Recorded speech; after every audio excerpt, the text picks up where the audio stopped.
I'm playing Michael Myers. What's right? Your shit ain't working up there or something? Huh? You don't get it? You don't get it? Hello? Hello? Anybody home? Think, McFly, think. Do you realize what would happen if I handed in my cosplay with your outfit? I'd get kicked out of the competition. You wouldn't want that to happen, would you? Would you? No, Biff. Anyway, hey guys, what's up? It's BigJackFilms here. Welcome to our Wednesday live streams. I'm here with Sean of JTIsReborn. Say hello. Hello, hello, hello. Happy Wednesday, everyone. And you know what? It's Wednesday, so. It's a way back kind of Wednesday. Mm-hmm. Actually, speaking of way back, this is so cool. So I found this at a thrift shop, and I haven't seen this shit since I was a kid 20 years ago. But back when Phantom Menace came out, have you ever seen those candy toys they put out for Phantom Menace? Dude, I remember like my little Qui-Gon Jinn figure, and then I remember like those little like what was that ship that he flies? I don't know, like it's not the X-Wing, it's kind of the yellow one. Oh, the fucking Naboo Starfighter. The Naboo Starfighter. I remember having those toys. Again, like I remember seeing Phantom Menace may have been the first movie I ever saw in theaters. That's how long ago. Well, I found these because I remember these when I was a kid. They made these little tiny Darth Maul lightsabers. Oh, those things. Inside, there's none in it anymore because it would have been dead by now. But inside, you open this up and you get little bits of gum. Little red gum. But what's cool is it also acts as a toy because you get the gum, but then if you need to fight... That's right. You got to have your shit on standby, so... Yeah, you know what? Actually, if you converted this to a lightsaber, there's the ultimate crossguard.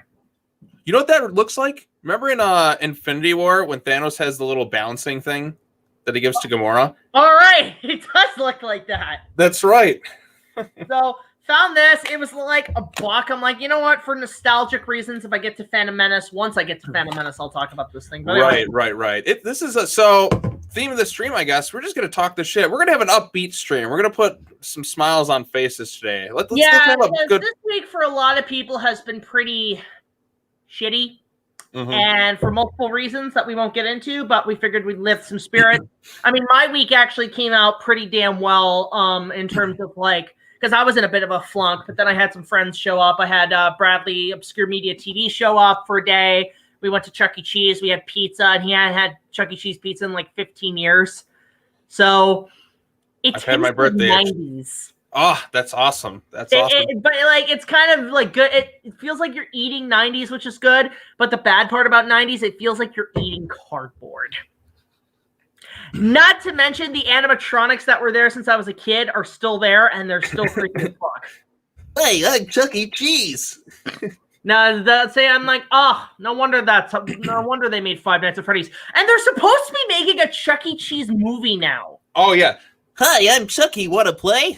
Oh my god! No, that should be the tagline. If it ends up being like the Banana Splits movie, the what? I'm gonna have such a field day with that. Wait, isn't that Banana Splits? That sounds familiar. Okay, well, it's funny because I knew of the Banana Splits before the movie because they basically turned this thing I grew up with into a horror film. Basically, it's the Five Nights at Freddy's movie before Five Nights at Freddy's because.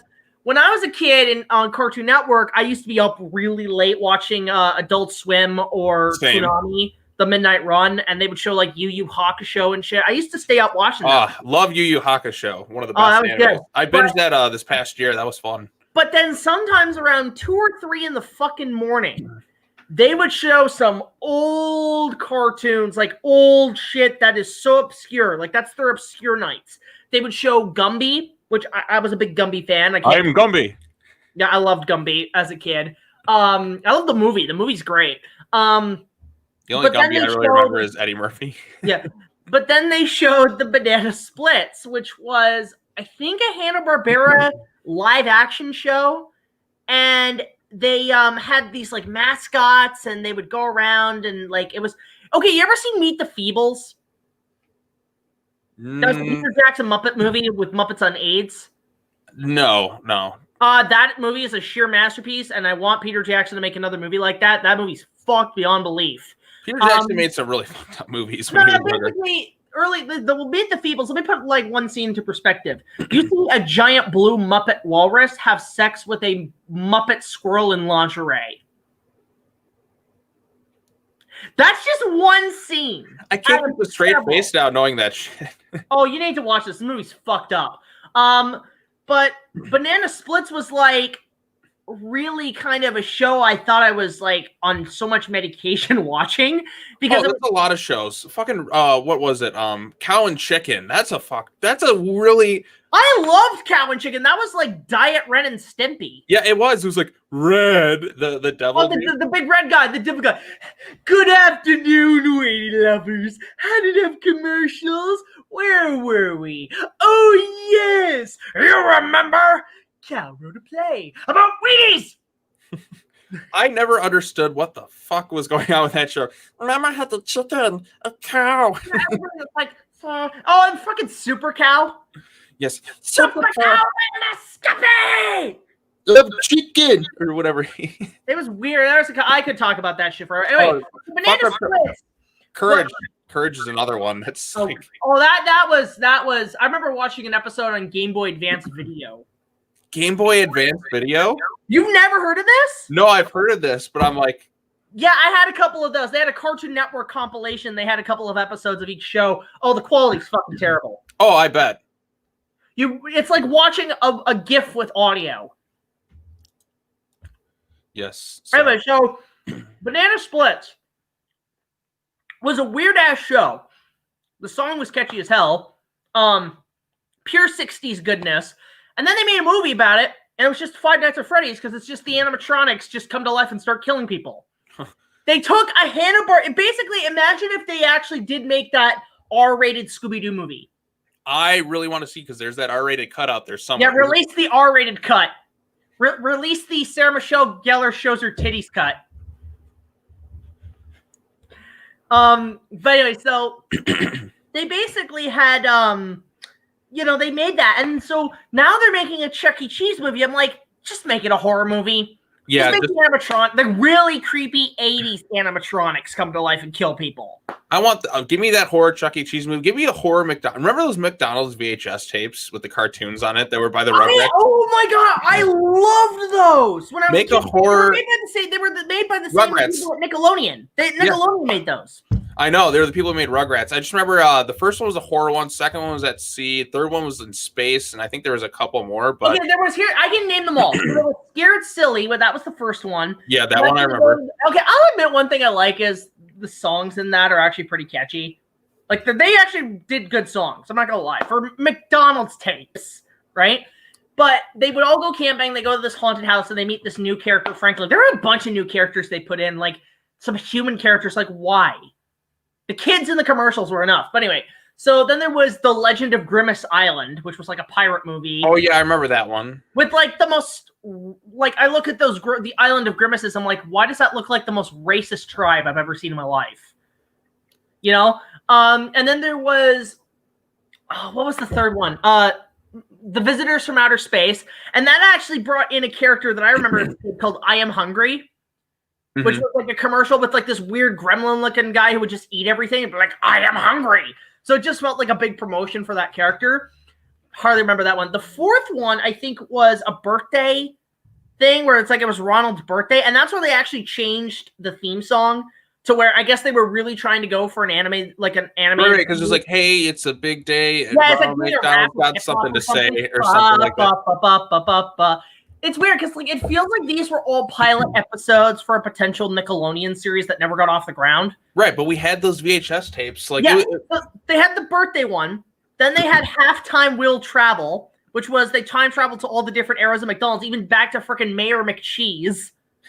Do they have like the really creepy? How about those delicious McDonald's hamburgers? You ever seen? I think that was the voice, but there was one that they actually never released, and it wasn't until the internet that it actually finally came out, because I remember the trailers for it, and it was supposed to be the last one. It was called The Monster of McDonaldland Loch. Obviously a take on the Loch Ness Monster. But for some reason, they never released it. They never released it on, I think because at that point, that was right around the time, I think, when Super Size Me came out, and they realized, yeah, we can't market towards kids anymore, so they actually canceled it. But it wasn't until the internet that somebody had a copy and actually released it online. Oh wow, I'll have to check those out. I'll have to give those a rewatch just to see what they're like. Maybe a look back. Actually, we also kind of, I think there were some prototype tapes that exist, but it is the most sought after of that 6-part miniseries. But Right. I kind of want to go back and take a look at those to see how they hold up, because it's been a really long time. I remember because I was like I said, I used to watch those quite a bit. I remember it was like a big deal. It was like, oh, we're going to McDonald's to get the new VHS tape. Just think about that, getting a VHS tape at McDonald's. It was part of your Happy Meal. I'm like, hell yeah. Yes, they had that. And then didn't they also sell Land Before Time VHS tapes at McDonald's? What's funny is that they had that wasn't the first time they released home videos at McDonald's. Like back in the late 80s, I think 1989, during the holidays, they had a promotion where you could get a VHS tape and you could get either The Land Before Time, Back to the Future, I think an American Tail. They were all part of this family favorites thing at McDonald's. To get a coupon, you just get the, I mean, I wasn't born then, but I've seen the commercials where you could get those tapes. So there are McDonald's exclusive tapes of Back to the Future, even though the prominent burger joint in Back to the Future was Burger King. Right. Now you got to catch it somehow. Pepsi. Oh yeah, Pepsi. You want Pepsi, pal? You got to pay for it. Fun. Like, it's just weird that they just. I'm surprised they've never tried to re-release those on DVD. Yeah. Maybe one day they will. I don't fucking know. Like, we got these old cartoons. Should we re-release them? Yeah, put them in a Happy Meal. Yeah, just put like a whole collector set with all of them. Yeah. Let's see. But fun. But yeah, like that was some crazy stuff. It's just amazing. Like McDonald's used to have all these, and I was talking with somebody today about just like Happy Meal and like toys with like fast food in general. Like I talked about like Stretch and Screamers. Remember those were fun. I know. Was that like Captain Armstrong? Yeah, it was like Stretch Armstrong. They had the different like Universal monsters, and you have to go there and be like, "Oh, I'm gonna get what stretching screamer I'm gonna get this time." It was a big deal when I was there. Dracula. Instead of sucking your blood, I'm going to stretch your blood. Oh God! Yeah. So you had that. Other things I remember: Taco Bell, Godzilla '98 had some of the most iconic Happy Meal-esque toys. Taco Bell, though. What? Not with Taco Bell. I know. I'm just saying, like fast food places in general kind of had that. When Phantom Menace came out, Pizza Hut, KFC, and Taco Bell did a huge promotion for Phantom Menace, and you could get. I remember the commercial. It's like, now available at Pizza Hut, KFC, and Taco Bell. Get one of these few Star Wars collectible toys. Like, yeah, collectible. Just so the nerds can like get their collectible toys. Don't forget the Dragon Ball Z cards from BK. Oh my God! Remember I showed the commercial in my review where it's like that kid dressed cosplay and Goku is flipping around. And he's like this. It's like here for Dragon Ball Z, and he's just like. You could tell Burger King had no idea what they were promoting. They had no clue what the show was. Oh yeah, absolutely. Like, but you know what? Some kid in a ninja outfit. Yeah, they had those. I remember Pokemon had cards too. I think they were like those really gold. Those golden ones from the first movie. I remember those. I had the Charizard one. I think it's true. Cool. But yeah, like there's a lot of I kind of miss when fast food joints would kind of do stuff like that. That was always kind of fun. But now it's kind of you don't really see toy promotions like you used to with that stuff. But, yeah, I mean, like we had some good stuff like that. There was Space Jam toys. They even had because they had huge connections with Disney for a long time in the 90s. Mm-hmm. Actually, all the way up to like I think 2007. Now I'm craving McDonald's. Thanks a lot. Yeah, they basically. Well, it's funny. There's a McDonald's like 10 minutes down the road from me. I can just go there, and we're actually having Monopoly right now. Our Monopoly game is starting, so I gotta start playing that shit because I got free food. Yeah, I got one like 2 minutes from my house. There's like hundreds of them. They're everywhere. Next live stream we all just come in with big bags of McDonald's and just eat and live stream. Or we just do like Waynesville, just shamelessly. This is in no way brought to you by McDonald's. Shameless product placement. The episode. That's the name of the next live stream. But So I just remember. They had a lot of great toys and stuff. They had Batman Forever, obviously, was a big part of it. I keep bringing that up. I think for you and I, that's like the one movie we always connect to is Batman Forever. Batman Forever and Hook. Yeah. And it's funny because like they had Pogs for that. I remember that back in the day. They had the collector's cups, which I think I still have. I actually have in my cupboard. I have the original cups. The only one I'm missing is Robin. That's the one I cannot find. Yeah, it's tricky to find like whole set of that. But it's so cool, like all that shit, that product tie-ins and that. You don't really get that like you used to now. You don't get to anymore. And that's the thing I actually wanted to bring up, because apparently Hollywood right now is really struggling because they've delayed pretty much every movie for this year and the next till 2022. Yeah. Well, good news is theaters are opening up on Friday in my state, so I'm definitely going to go check out Tenet. And that's something I've been wanting to see like for months now. Yeah, but I'm just excited to be going back. Dominion got delayed, Batman got delayed, even Dune got delayed. Yeah, Dune got delayed to October. So I think GVK is going to kind of keep its spot for now. If not, it'll probably take Jurassic World Dominion spot, because it's already like done. It's one of the few movies that's like, I mean, these guys do work on the score a bit, but VFX are apparently all done. Like they're just pretty much just going to wait and see until the market clears up and it's safe to release marketing. They've been smart. They haven't spent any money on marketing, so they don't have to worry about it. Just remember, I could have been in that movie. Yep, you could have been. I don't know if my audience would know this, but you know what? Fuck it at this point. I don't know when this movie's going to come out, but I know a few people who were working on the film in a certain area. I want to be disclosed where, but they said, had we had known before, we would have invited you down to the set. And I told them I would love to, but I have no way of getting there. Right. That was the only thing. Apparently, I guess they couldn't afford the transportation or whatever and, accommodate me or whatever. It was just kind of a, hey, whatever. Because apparently, like, people who worked on the production knew of my show, and they wanted they wanted me to come down and have, like, I'll basically be an extra in the background, but I would guarantee it would have probably been an on-screen cameo. Actually, it would have been really funny. Just have me in the middle of the fight with Godzilla and Kong in the city. Just me and Brad. Hey, guys, welcome to the new King Kong. Oh!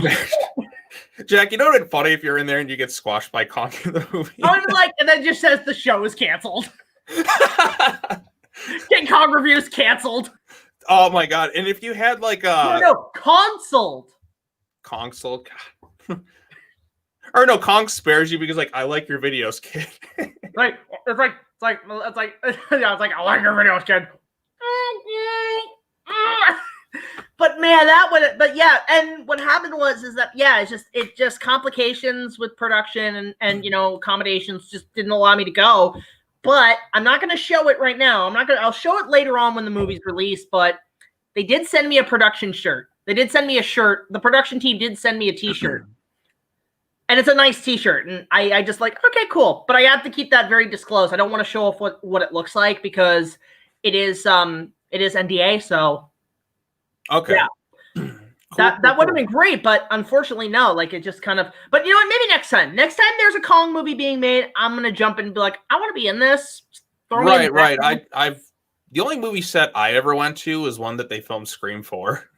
Yeah, I've been to a couple of movie sets. When I was a kid, my uncles had worked in the movie industry here in Toronto, and I actually got to visit the set of Earth Final Conflict, which was a Star Trek spin-off series.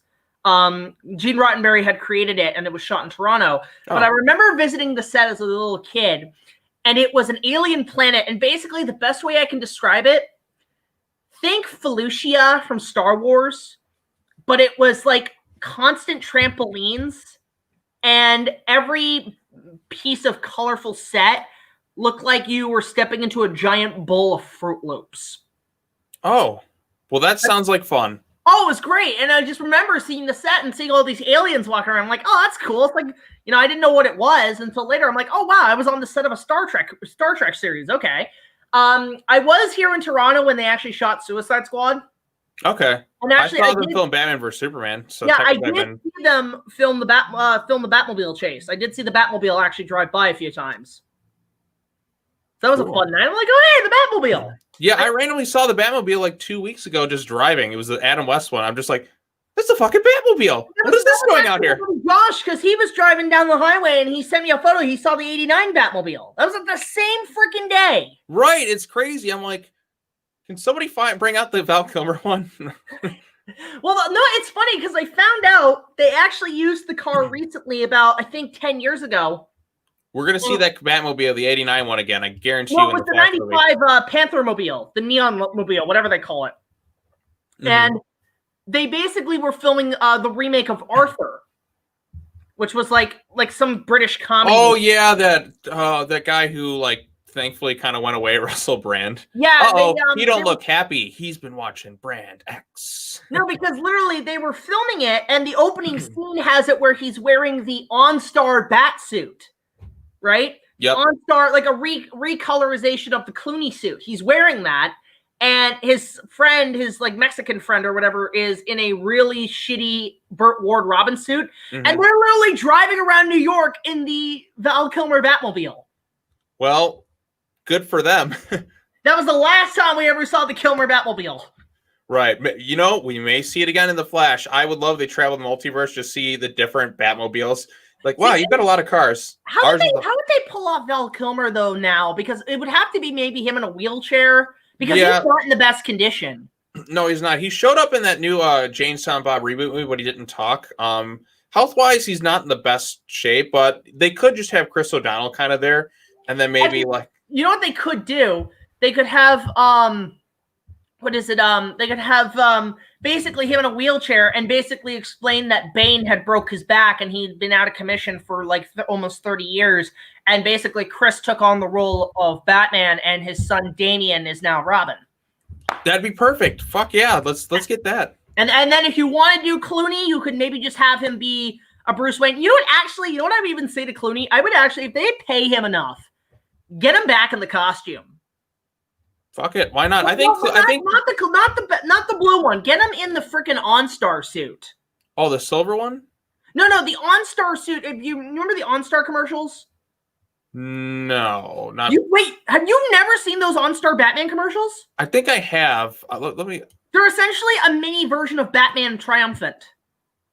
They're pretty much Batman Triumphant. Because what it was is that after those movies went out, OnStar did a promotion for Warner Brothers, and one of the things they did was they used some of the old stuff they used on the Batman movies. So the suit they used was a reskin of the Clooney suit, but it was made to look more like the '89 suit. So instead of being blue, it was black and it had the yellow symbol, but it was still the Clooney suit. The actor who played Batman was an actor who kind of has gone under the radar, but he was also in the show Birds of Prey, like in some of the flashbacks. So what they also did was they brought back Michael Gough as Alfred for these commercials, and then you can actually show it on screen. I'm sure I should be fine. But then what they did was they used the '89 Batmobile. So basically what Batman had done is taken OnStar technology and added it into the '89 car. And they have scenes with like the Riddler, with the Penguin, with Vicky Vale, who's played by a totally different actress. The Joker's there. It's kind of its own thing, but it's actually really fun. I like to think of it as like the mini sequel. There's like a 4-minute compilation here. Okay, I'm looking at it here. Oh, there's the bat suit. Oh, wow, there's the Indian Michael Gough. Ah, I miss Michael Gough. Yeah, you should do a review of that, the OnStar commercials. I'll have to check it out. It's it good feels trended, for Batman Triumphant. Look at the quality of this shit. Like this is. Yeah, what's a better movie? Yeah, it looks good. What's funny too, the two suits that seem to have had the most use after that era. I love how someone's like, "This is the most accurate Batman we've seen in live action." Well, it's funny. Oh God, look at the Joker. I know, it's great. What's really funny is that they had apparently what was it? The two suits that actually survived the most after those movies were the OnStar suit. That lasted for a long time. And then they actually kept using the Kilmer sonar suit from Batman Forever because it was used in Looney Tunes Back in Action. And it was also used for Christian Bale's screen test as Batman for Batman Begins. There's some cool shots in here. Like, you could practically take a lot of the stuff that they used later and do a cut. Okay, there's Batman Forever stock footage and the '89. Man, this is pretty good quality, though. Yeah, they're great. But yeah, like I said, using the '89 Batmobile, using all that cool shit. Because that's basically what Schumacher wanted to do for Batman Triumphant. He wanted to go back to what the Burton movies were like. Right, because I think they went a little too light and campy with Batman and Robin. He wanted to reassign Danny Elfman. Yep. He wanted to bring back his themes. He thought Elliot did okay, but it just wasn't dark enough. Okay, I like the main Batman themes in Batman Forever and Batman and Robin. I think it's a very it's a very memorable thing. Dun, dun, dun, dun, dun, dun, it's very dun, Marvel-y.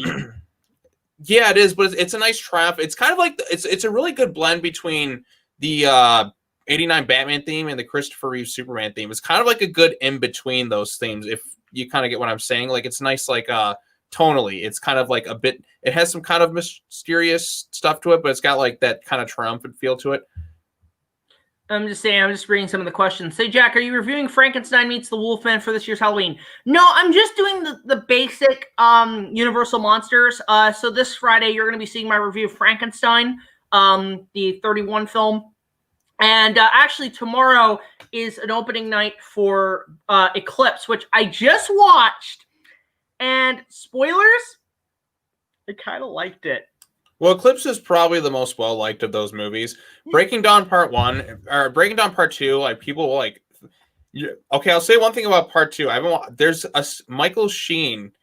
Oh, yeah, I know. Yes. What the hell? But what's funny is that I was listening to the score, and I could tell they had used a temp track to edit the film. Like, there's a moment you keep expecting the Dark Knight theme to play. Right. And I was like... So they probably scored it, used that as a temp track, but then there's parts where it sounds like the Ring Wraith theme. So I looked at the score. Howard Shore did the score to Eclipse. I'm like, what? No wonder it sounded like the Ring Wraith theme. I love how just the I'm still looking at these things, these commercials. It's almost there. Great. See, I remember for like technically, if you took that footage, the footage from Lucian's Back in Action, and the Christian Bale screen test. Mm-hmm. You could pretty much make an edit trailer of Batman Triumphant. Okay, Riddler's suit. It's payday, boys! I am no Jim Carrey! It's a bad impersonator. The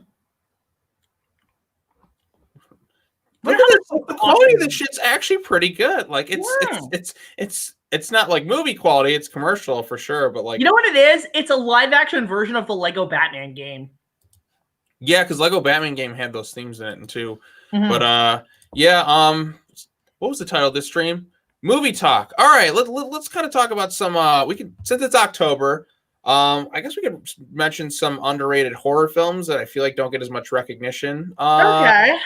Have you seen Clive Barker's Candyman for the 1990s? I have not seen that. I've heard of it. I've seen most of it. It's pretty much like Wicker Man, except more bees. No, not quite.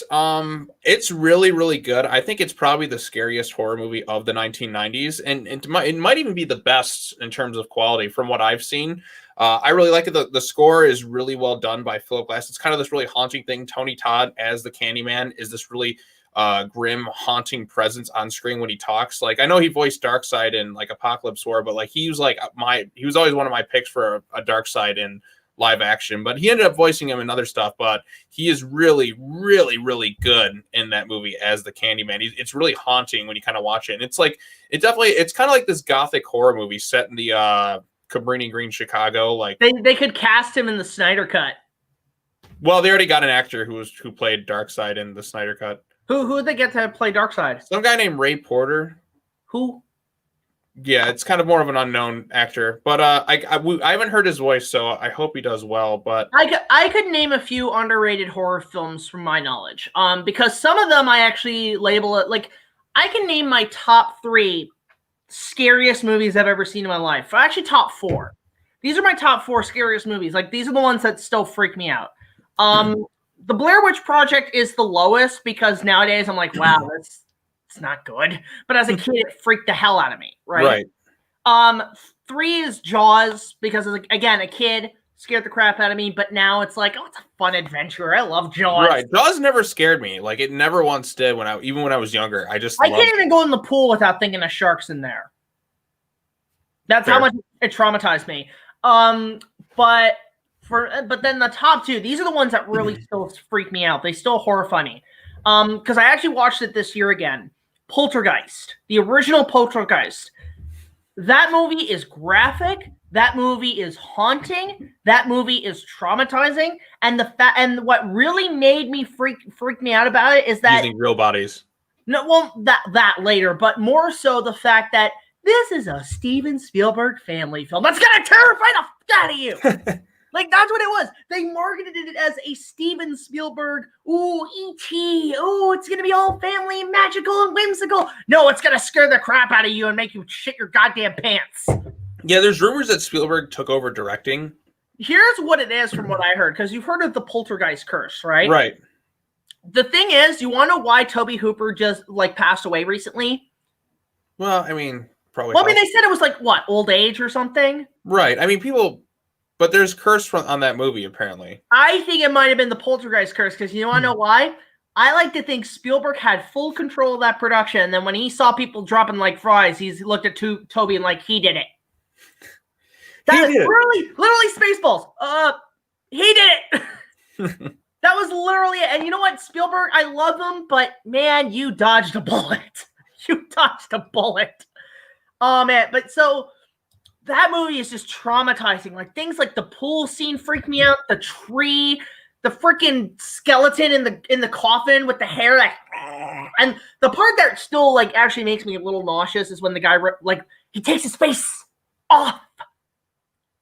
Like, he literally rips his face off. Like, literally, to quote the movie, takes his face off. I'm sorry. I fucking hate Face Off. Okay, I love the opening is hilarious. Woo! It is hilariously bad. That's what it is. It is the room of action movies. Right, because it's just John Travolta and Nick Cage overacting each other. John Travolta overacting and Nick Cage overacting is just it's just pure entertainment value for me. Another one they did was Broken Arrow, has the greatest death scene in movie history. Like, John Travolta gets like hit by a nuclear missile, goes crashing through the wall of a train into a bunch of barrels and fucking explodes. No, I laughed for a good 15 minutes when I first saw that. I was like, with Poltergeist, it's funny with Poltergeist, the one scene that people say, oh, it's the scary scene, is the freaking clown doll. I'm like, you know what? It was freaky as a kid, but ever since Scary Movie 2, that scene doesn't scare me anymore. If you've seen Scary Movie 2, you'll know what I'm talking about. Yeah, it's been a while since I've seen 2. Oh, 2 still holds up. Like, I put 1 and 2 as really good. I think 3 was the best. Fucked. 3 is where it went downhill. I like 3 the most out of the ones I've seen. I've seen 1 through 3. I've seen part of 4, and I didn't bother with 5. The problem with 3 that I have, the biggest problems I had with 3. Cindy dyed her hair blonde. I liked her when she had black hair. She looked cooler. And also, I love Anna Faris. She's fucking adorable. 3 got Charlie Sheen and Leslie Nielsen. So also, no Shorty. What the fuck? No Shorty. Well, the Wayans brothers, I think, were out of it. That's that point. But that's the thing. Shorty was my favorite character. But they still had was it Deborah? Well, yeah, but I like fucking Shorty. It's like, there's one thing I learned in college: the value of books. Let me see here. Free papers. I love Shorty. Oh, Shorty was funny. Oh, Shorty's great. Shorty's my spirit animal. But at least Anna Faris was in 1 through 4. I don't think she was in 5. I don't think anybody was from the other ones that were. That one they gave up. Yeah, I miss when spoof movies were a thing, like good ones. But what's the best thing about Scary Movie 2? Tim Curry. There you go. Tim Curry and James Woods. Which one was James Woods? Woods is a douche in real life, but God, was he funny in that opening scene. Yeah. Oh, as the priest. Yeah, he was playing Max von Sydow's character from the original. Actually, you know what's funny? I realized something. Oh, Brenda, that's right. More. Yeah, Brenda. Okay. Why am I thinking? No, because her name was it Deborah Wilson who played her? It was Brenda who was the chick in the first 3 films. Right. Yeah, but it's funny with something I want to bring up with Max von Sydow. He was in The Force Awakens, right? Yep. And Kylo Ren kills him, right, in the opening scene. Now, what other sci-fi film was Max von Sydow in? Ghostbusters 2? Flash Gordon. Okay. Yep. Flash Gordon. He was Emperor Ming in Flash Gordon. So I like to think that deep down, when Kylo Ren killed him, he was a Flash Gordon fan. And so when he killed him, he's like, "Death to Ming!" Well, you haven't seen Flash Gordon.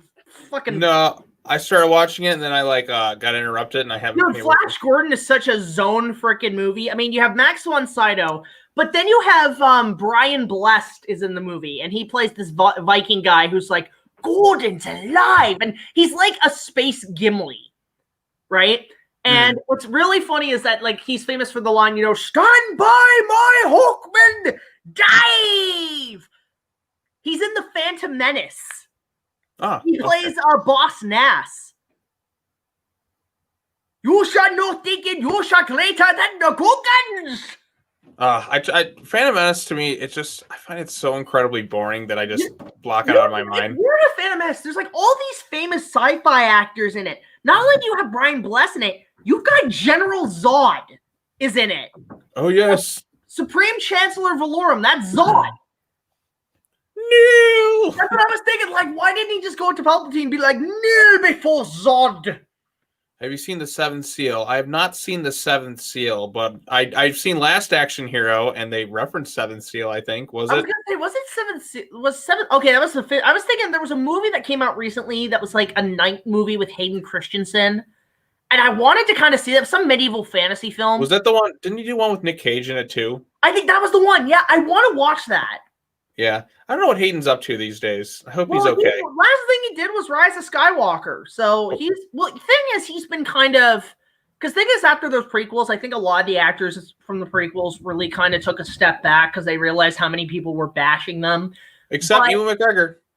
Except Ewan McGregor and Sam Jackson and Frank Oz and all that shit. But the thing is with Hayden is that I think he kind of took a little bit of a break. He did a couple other movies. He did Jumper, which I kind of liked that film. I did like Jumper. But he also did, there was some other film. He did that one with Nick Cage. But I think did that movie Jessica Alba. Was it Awakening or whatever? The thing is, I think around now, since Disney's bought it, he's actually started to really come out and just admit that, because he started to see a lot more of the support people have given him. Because, you know, I think for him, the positive feedback when the movies were coming out was to be honest, he was a real heartthrob for girls back then. He was. And now the same thing is happening. Like, people are actually going back. A lot of girls are like, oh, he's kind of a cutie, right? So he takes you take the compliments where they at. But I think he is very self-aware of the memes, of what people have said, and he kind of accepts it. He loves it. Like, you know, it's the same thing with Ian McDiarmid, because at the Star Wars, Ian McDiarmid is royalty to everyone because Ian McDiarmid accepts the memes because everybody just tells him to say, do it. Right? And he does. He has fun with it. He's like, I've embraced it. Mark Hamill embraces it too. And Hayden does it too, because Hayden loves talking about sand, right? Now, what's really funny is that Hayden actually is local here in Ontario. He actually is from here. He comes here occasionally. Man, if I bumped into him, I would just be like, dude, you're fucking awesome. Yeah, I mean, Hayden brings a lot of entertainment value. I mean, those aren't very good lines to deliver, but he makes it fun. You know, there's times I hate you. Prequels and I don't like them, but then there's times I realize there's a good movie in there. Like watching episode 2 last time. I really only like 3. I really only like 3. But watching episode 2 again, I actually started to enjoy it more. I mean, obviously, the third act is when things are like amazing. I'm like, where the fuck was this movie? For which one? Like that whole episode 2. Oh, episode 2. Like I said, I preferred. I'd rather watch that than Phantom Menace. Like that whole arena scene, I'm like, that scene, but like watch it again, like that is so much fun. Right, there's some fun there to be had, but like, I still think like upon rewatching it, I'm like, okay, this is more watchable than Phantom Menace, but it's just kind of, it's always just been kind of okay. Even when I watched it younger, I never really loved it. Revenge of the Sith I really liked when I saw it in theaters, and like upon rewatching, I'm like, you know, this is pretty epic. Like, there's some good stuff. Ian McDiarmid's allowed to chew as much scenery as he wants. Oh, he's great. Anything he touches is gold. You ever seen him in Dragon Slayer? No, I have not. I've really not seen him outside of I haven't really seen him outside of Star Wars that much. Well, I mean, I've seen like other, like there's a lot of actors you see outside of certain franchises. Like for example, Ian McClellan, I didn't know of until Lord of the Rings. I mean, I knew he was an X-Men, but I never got into the X-Men movies. I'm sorry, I never got into them. I felt they were very boring. You know, here's the thing with X-Men. Like, I saw the first one in theaters, and like X-Men movies, I watched them once and I'm done. Like, the only ones I kind of rewatched were Deadpool and Logan. Yeah, well, like, they're just so forgettable. With Ian McKellen, I didn't realize this until years later. He was in a film I actually rented as a kid called The Scarlet Pimpernel, and it was a BBC 1980s film. And at the end, he's like the bad guy in the movie. And for some reason, you look at really young Ian McKellen, he looks an awful lot like Jason Isaacs, right? I can kind of see it in their face a bit. Yeah, he looked as a young Ian McCellen. So at the end, he has this amazing sword fight with the Scarlet Pimpernel, and they're like really like exchanging dialogue, and it's really funny. Like, what is it? Some actors who've always just kind of looked old to me. Like he's one of them. Maggie Smith is one who's Christopher Lee. I mean, Christopher Lee, he's been dead for almost 10 years, but honestly, I still like to think he's alive. He's just like gone to a coffin somewhere. Right. I love Christopher Lee. Christopher Lee's great. Like everything he touches, he's pretty good in. Peter Cushing, even like at times, Peter Cushing. He easily, honestly, in my opinion, the best Victor Frankenstein. Yeah, I like definitely up there for me. And best Van Helsing though. You know, again, here's the thing, because we're all talking about how like, oh well, you know, they're doing aging, you know, CGI, and they're adding Tarkin into the new Star Wars movies. Look, if you're not going to do that, if you need an actor to play a part from an actor who's already been dead, who looks like him, like here's an example. Say you want to do a new Hammer Dracula movie. Like you're going to cast Benedict Cumberbatch, aren't you? No, hold up. So you want to make them look like the same actors, right? Mm-hmm. Here's what you get. For Christopher Lee, Charles Dance. There you go. For Peter Cushing, Tim Roth. Tim Roth, I thought always looked like Peter Cushing. Yeah, I can kind of see it. But like say you want to do a film about Count Dooku, get Charles Dance to play Count Dooku. Like I would watch that. Or as Dracula. Like I know he was in Dracula Untold, but that doesn't count to me because he wasn't Dracula itself. Okay. But no, like he was creepy in it though. Dracula. Oh, here's a question. This is one that's The Witches. The upcoming Witches movie. Oh my goodness. I have thoughts on this. I was going to make a video, but I had to restrain myself. You go ahead, because honestly, I have never seen The Witches. I don't even know what the fuck that is. Okay, The Witches is in my opinion, the scariest kids movie that's ever made. Speaking of underrated movies, The Witches is such a fantastic movie. It really is terrific. I highly recommend it.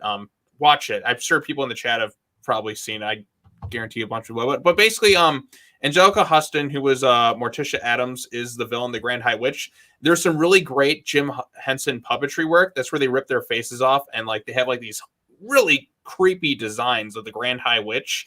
Like it's a horrifying scene to watch as a child. And like there's a right blend. There is some humor. It's not overdone. Rowan Atkinson's in it. I'm trying to think of any other major actors. I don't think there are, but I think it's just Rowan Atkinson. Angelica Huston is just so great as the Grand High Witch. Basically, the witches want to like murder children.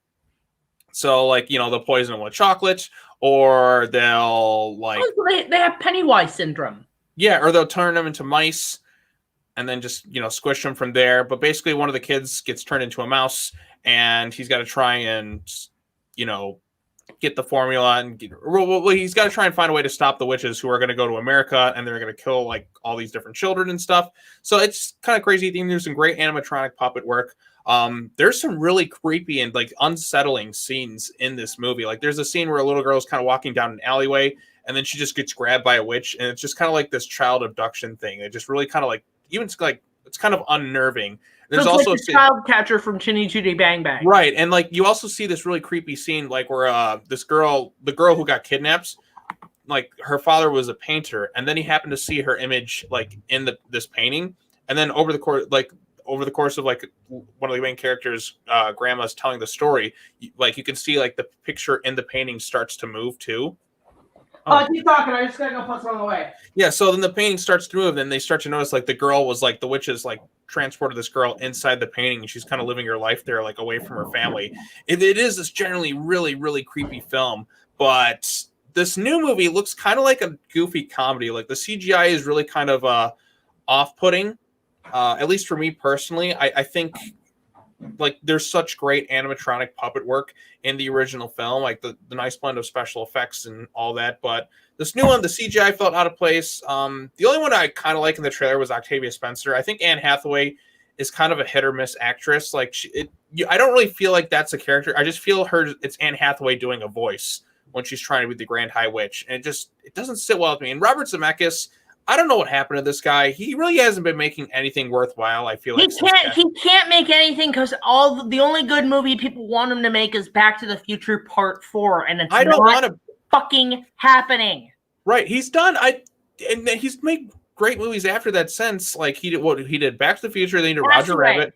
Castaway is the I was gonna say that. Castaway is such a great movie too. That movie made me cry. Over a fucking volleyball. Over a freaking ball.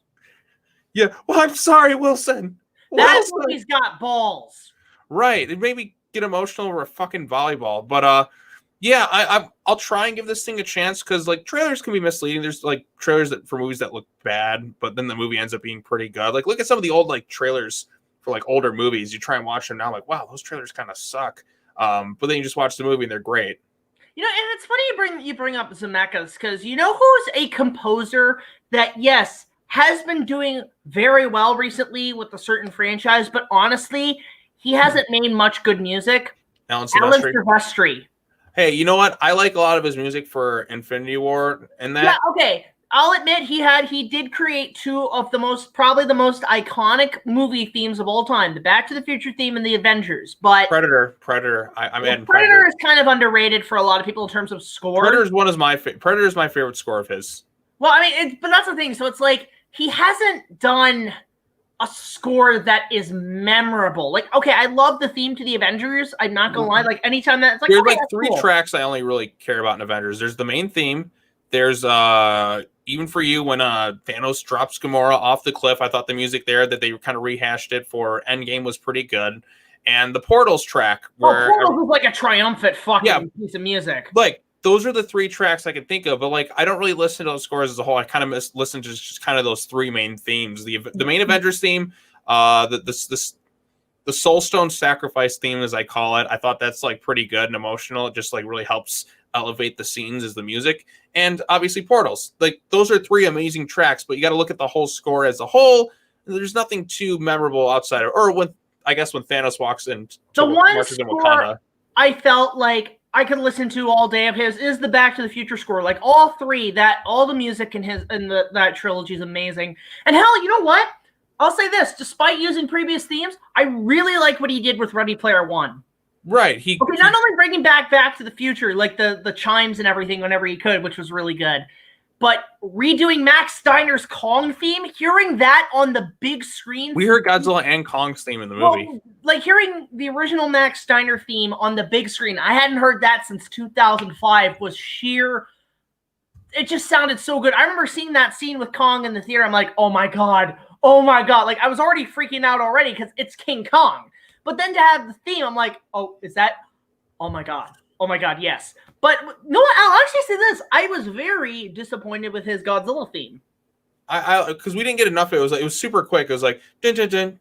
But it was just very. What I hated, it was low pitched. It was too low pitched. Yeah, it needs to be more bombastic. Like Bear McCreary did it right, I think. I don't know if anybody's taken that track from Ready Player One and actually pitched it up to make it sound like the original. Mm-hmm. That would be cool to have. But I mean, things like, I'm trying to think like there were a couple of things I wish they could have put into the score. Really wish we heard some original, like the Gundam themes. Really wish we heard, I'm trying to think like, where's a point that they could have added a piece of music that was iconic? Like, I don't know, add more Back to the Future. Mm-hmm. Yeah, because you get a tidbit of it because it's him. But also, Huey Timor says John Williams did the music. No, Steven wanted John Williams to do the music, but he was busy working on Star Wars, I believe, so he couldn't do the score. That would have been, I think, episode 9. It was 2018. It would have been Last Jedi. Well, no, because like Last Jedi came out in 2017. Yeah, but Ready Player One came out early 2018.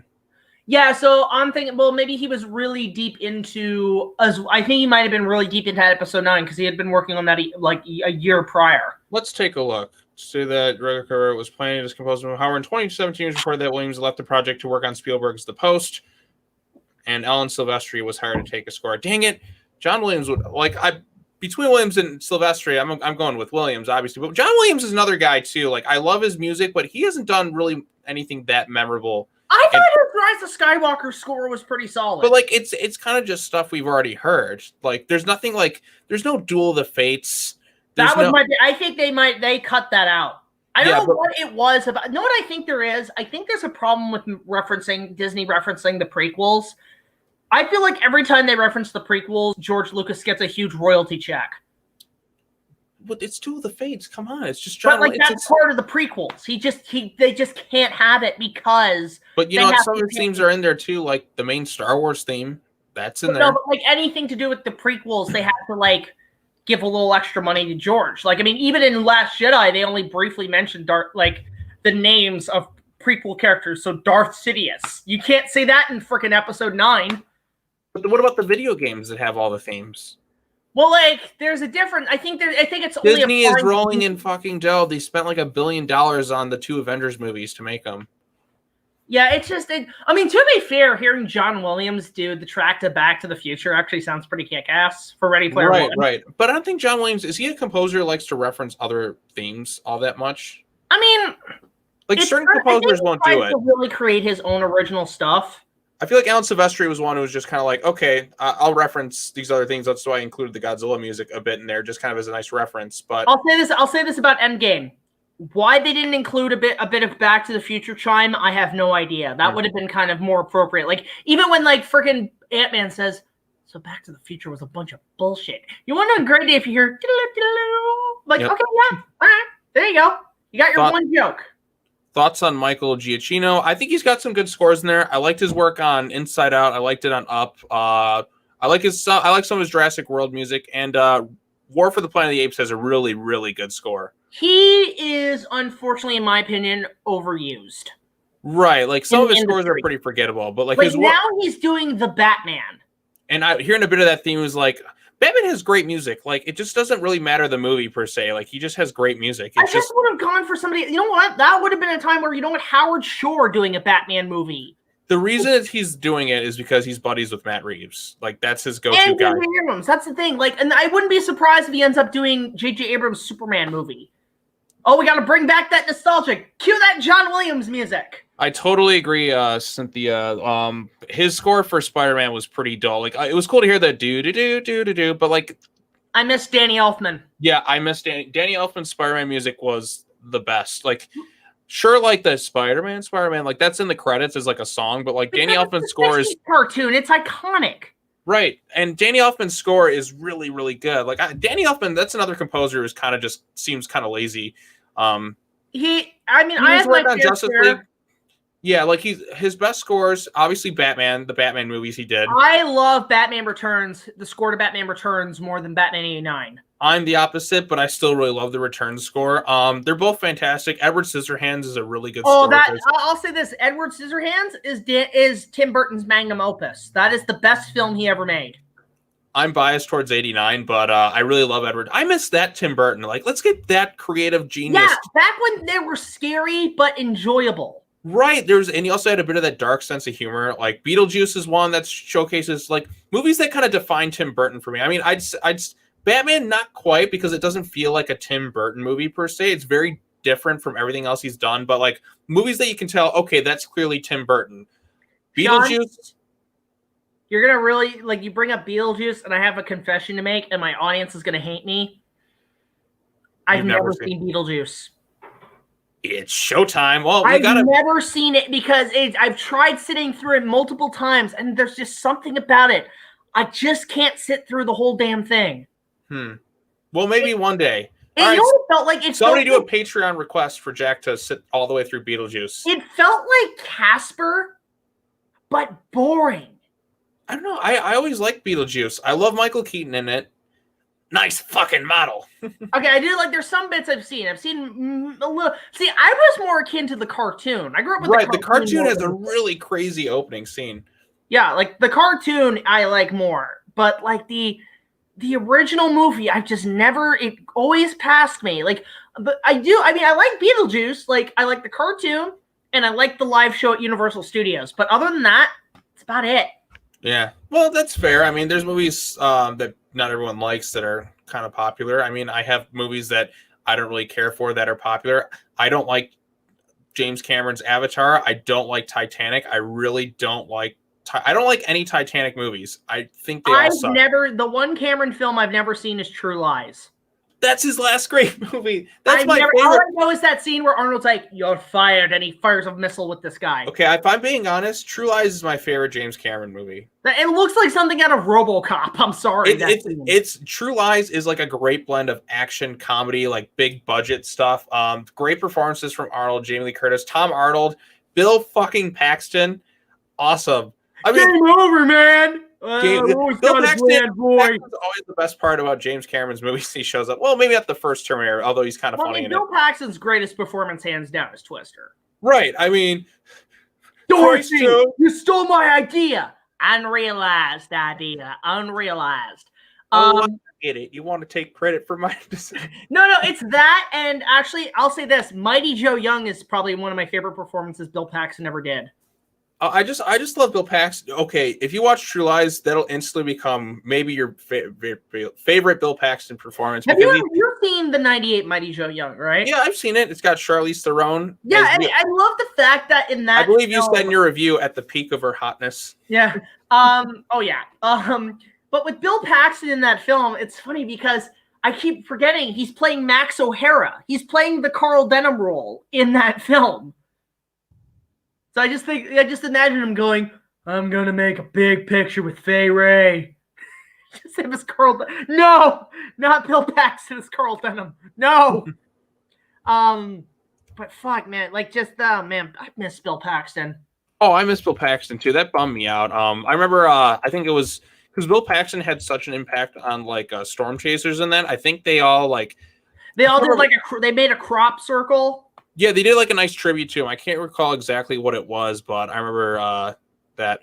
I feel like Frighteners has the same tone. Oh, Frighteners! That's that's Peter Jackson's most underrated movie. That movie, you know what that movie is? It's Shark Tale, but with ghosts. It's Shark Tale, but with ghosts and Marty McFly. Actually, no, it's funny. I think that was a film that was like the film that Michael J. Fox did right after Back to the Future 3. Like, that was the one he did right after. That was his next film on screen. And that was, I think, right before he retired because of Parkinson's. Mm-hmm. But what's really interesting is that there's bloopers from the Frighteners where he was really because he had to be in this role, he had to get back into doing acting. So one thing he had to really break from was on set when he was in character saying Doc. Mm-hmm. So there's bloopers where he's like driving down in the scene and he's like, "Good to be on the huge express, huh, Doc?"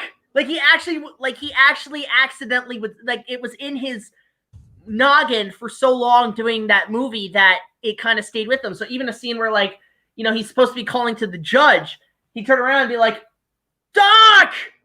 Like he actually like at that moment he was Marty McFly. I'm like, oh my God. Well, it makes sense because I think the reason he was in The Frighteners was because Zemeckis had produced it. Right. And like I said, I really like The Frighteners. I think it's Peter Jackson's most underrated movie. And then you have, what is it? God, what's that guy's name from Reanimator? He played Herbert West. Well, was that in Army Laramie or whatever? The general No. Wait. I'm going to look it up right now. Had the guy from Full Metal Jacket. He was in it. Of course, he's great. Private Pile, what is your position? Jeffrey Combs. Oh, my God. Jeffrey Combs and The Frighteners is one of the weirdest performances I've ever seen. But, like, I kind of low-key enjoy him a lot in that movie. It's funny whenever an actor is in a movie and then later in the franchise. Like, for example, I watched Jurassic World again, and I keep forgetting Vincent D'Onofrio is the bad guy. And I'm like, oh, my God, it's Private Pile. It's like, "Private Pile, you're going to give me an army full of dinosaurs, so I will screw your head and shit down your neck." Every time I see Vincent D'Onofrio, I low-key chuckle because he's unintentionally funny. Like, okay, a lot of people love the show Daredevil, and I think it's a really good show too, but like, as the Kingpin, he's like, "Oh, it's the greatest thing of all time." I laugh every time he's on screen. I just can't help but chuckle because he's so kind of like over-the-top ridiculous. You can't help but see, for me, I can't take him seriously because I can't unsee Private Pile. I can't take him seriously because I can't unsee Men in Black. Like, because he's, you know, it's like he's trying to act tough, but behind him is the drill sergeant just keep constantly telling him, "I'm going to rip your balls out so you cannot contaminate the rest of the world, Private Pile." Mm-hmm. I think out of all of Kubrick's films, that's my personal favorite is Full Metal Jacket. Only because, like, that whole bit in the boot camp is brilliant, but then after that, the movie goes downhill. Mm-hmm. Like, I wish that was just the focus of the film, was Private Pyle and the drill sergeant. Right. Like, that would have been because that whole bit is a freaking comedy. Yeah. Let's see. Frighteners, Back to the Future, and Ghostbusters crossover. Can you add Men in Black to that? Fuck it. It'll be better than Men in Black International. Actually, to be fair, you know what'd be great? Ghostbusters, because Sony owns both of them. Ghostbusters meets Men in Black. They were gonna do freaking 23 MIB, which is gonna be a crossover between the Jump Street and Men in Black franchise, but unfortunately never went through. I would do Ghostbusters meets Men in Black. That could work too, but at the same time, like have you seen the 22 Jump Street movies? I have not. Okay. 22 is better than 21, but they are low-key, like, way better than I would have ever expected them to be.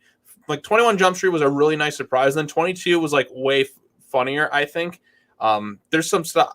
I don't want to give anything away, but there is a reveal that happens at some point in the movie that, like, I remember seeing it in the theaters. I was nearly falling out of my seat laughing. And that's the last time an actually intentionally funny comedy did that to me. See, was there ever a performance or a movie or a show or something that had you laugh for like 5 to 10 solid minutes?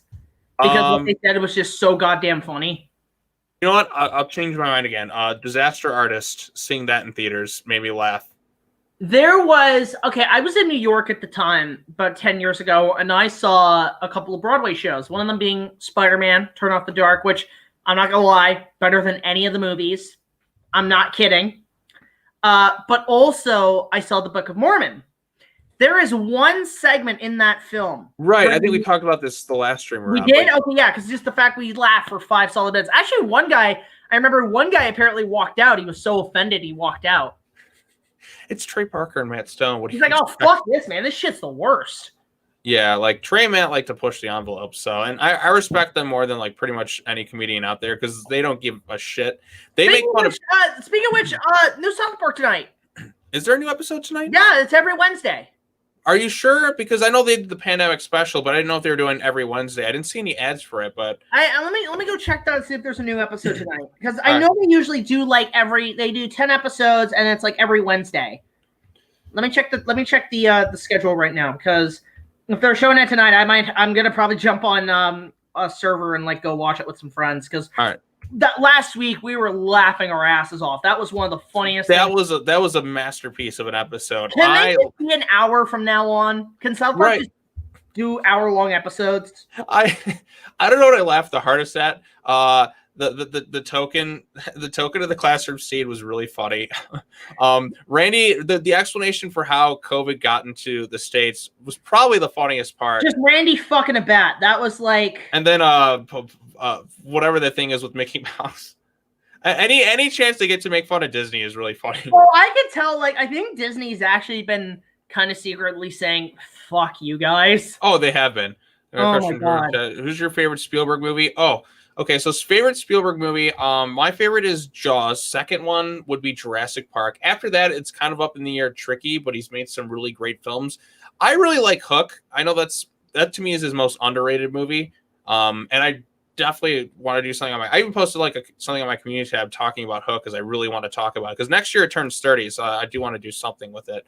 My favorite top 3. It's really between Jaws, Jurassic Park, and E.T. Yeah, I always liked E.T., but I wasn't like on like the bandwagon compared to like everyone else in a way. Like I liked it. I preferred like his other alien movie, Close Encounters. What other Spielberg movie? What about War of the Worlds? I didn't care for War of the Worlds. Oh, that movie sucked. Yeah, it's just kind of. Somebody said their favorite was War of the Worlds in the comments. I disagree with you on that one. It's the worst. Why? Because it's got fucking Go Geeko in it. Damn it, you brought up Evolution. I was fuck. Geeko is in War of the Worlds. Damn it. I ruined that movie for you. You're gonna pay for this, Fuller. Hey, you just wrecked my fight. I mean, to be fair, Dragon Ball War of the Worlds had Tom Cruise and Justin Chapman, and Dragon Ball Evolution basically feels like Dragon Ball made by Scientologists. So Fuck Evolution, man. I rewatched that for the first time in years. I didn't hate it. Like, I never really liked it back then, but rewatching it, upon rewatching all of it, like Dragon Ball, like leading up to it, like, it got so much worse. It was painful. It's so bad, it's hilarious. And yeah, at times. I will avenge him. Yeah, it's like reading on here. No, you know what? It's funny because the movie feels like it feels like a scary movie film, like a spoof film without the comedy.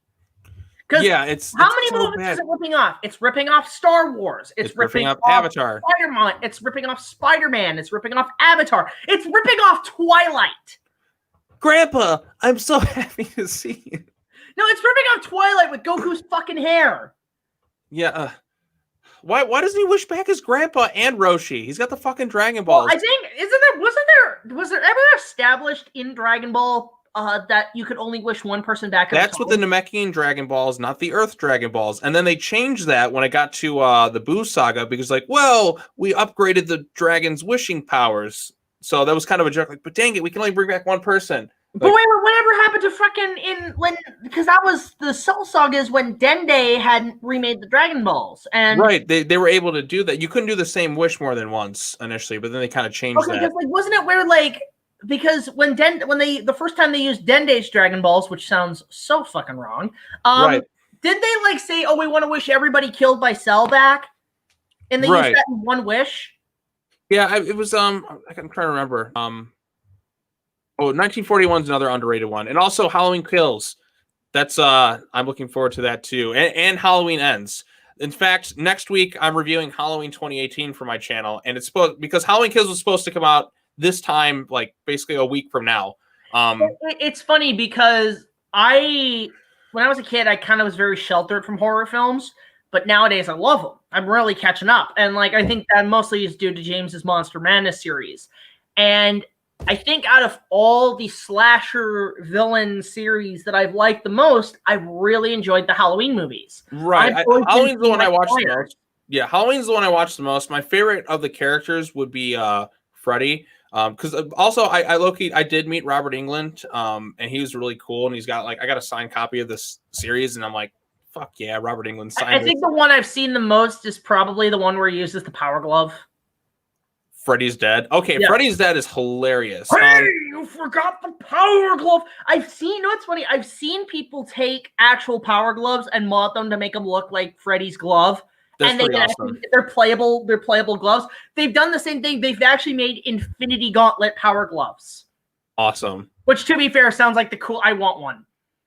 A functioning... I'm surprised that Endgame never made, or any of those ever made, a power glove joke. Think about it. Just think about it, Sean. If they had made a power, think of some characters that grew up in the 80s. Like freaking Iron Man would have probably made a power glove joke. Mm-hmm. He would have been like, "What is that? Is that the power glove? Is that thing I tried to work with Nintendo on that kind of failed?" Yeah. Yeah, that would have been a good joke if they just called it the power glove. Or just imagine one of them grabs it and is like, "Now I'm playing with power." Like, I'm surprised. Not one power glove joke. Right. What the hell? Wouldn't it be cool if you got freaking Lucas from the Wizard? He gets power gauntlet. What would happen? Freddy's the power glove failed on Freddy. Freddy's like, "Fuck, the damn thing doesn't work." Fuck. No, I'm playing with shit. Doesn't work. I do own a power glove. I do have. Hold on, let me see if I can get in my controller things. Okay, but yeah, like I said, I'm a big fan. Like slasher movies, I love the big three. I love Freddy, Jason, Michael Myers. After that, you kind of go like Leatherface, Chucky. I gotta watch all the Child's Play movies. Why they have not made Chucky versus Leprechaun? I have no freaking idea. They almost made Leprechaun versus Candyman. That would have been weird. Ever seen Reanimated or Reanimator? I watched Reanimator once. I thought it was hilarious and it was very entertaining, like gory 80s movie. Now you're playing with power. Now you're playing with fucking shit. Yeah, so I have the power glove, and yes, it is so bad. It actually does work. I actually have fun with it occasionally, playing with the power glove. But actually, it's funny. It's actually signed by a bunch of people.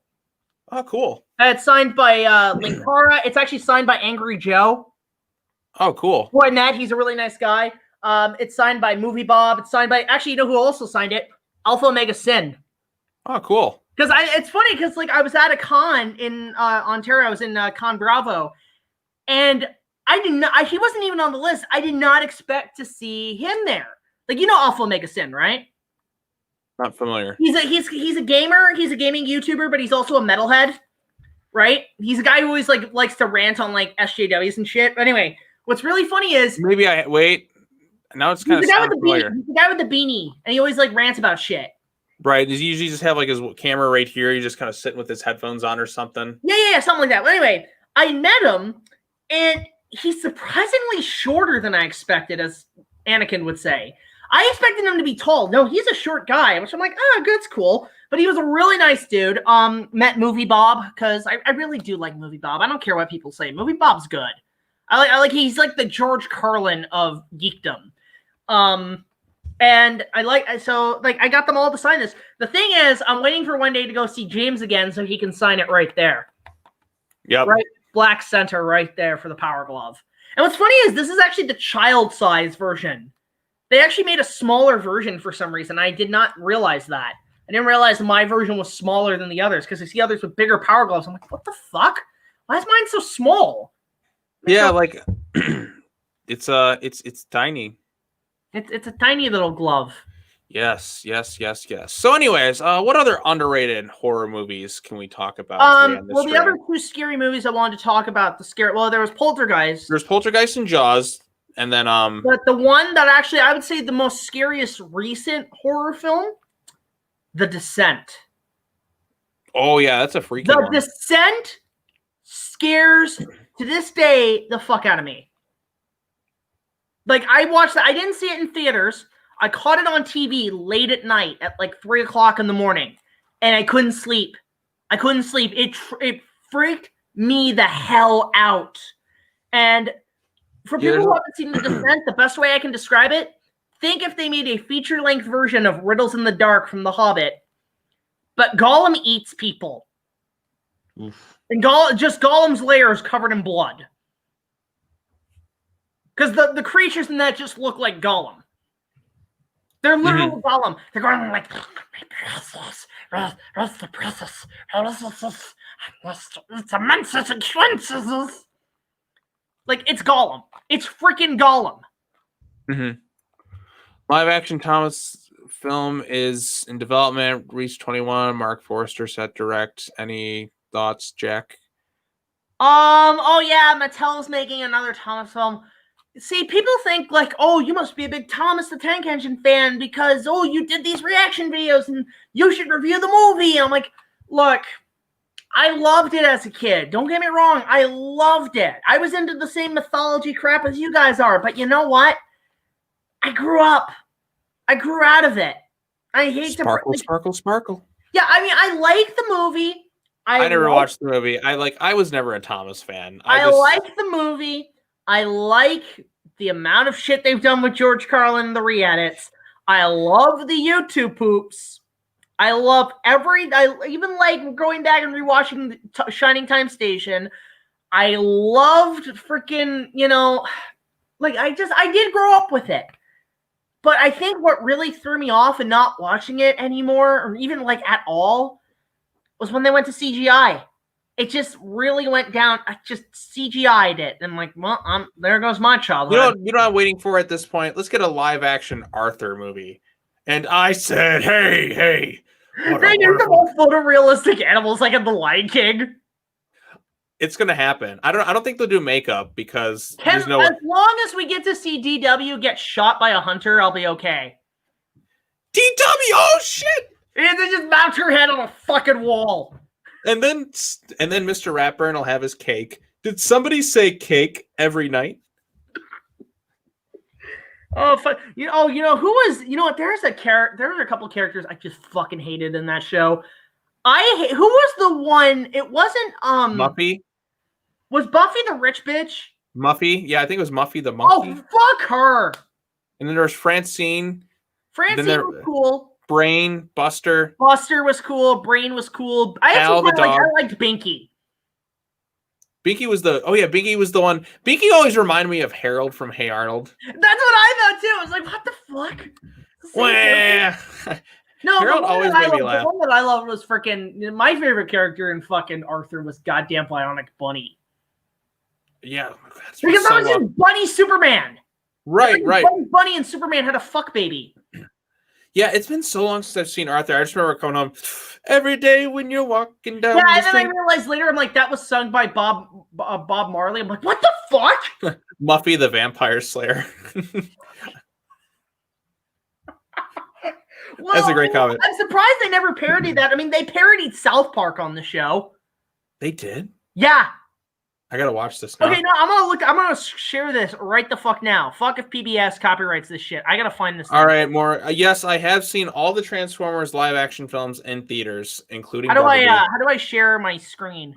You go to like screen share. It's like kind of like it's right next to the cam/mic settings, and you do share screen. Oh, okay, share screen. Okay, I'm gonna actually go look this up right now, and I will find it. Hang on, I will find it. Like this. I will find him.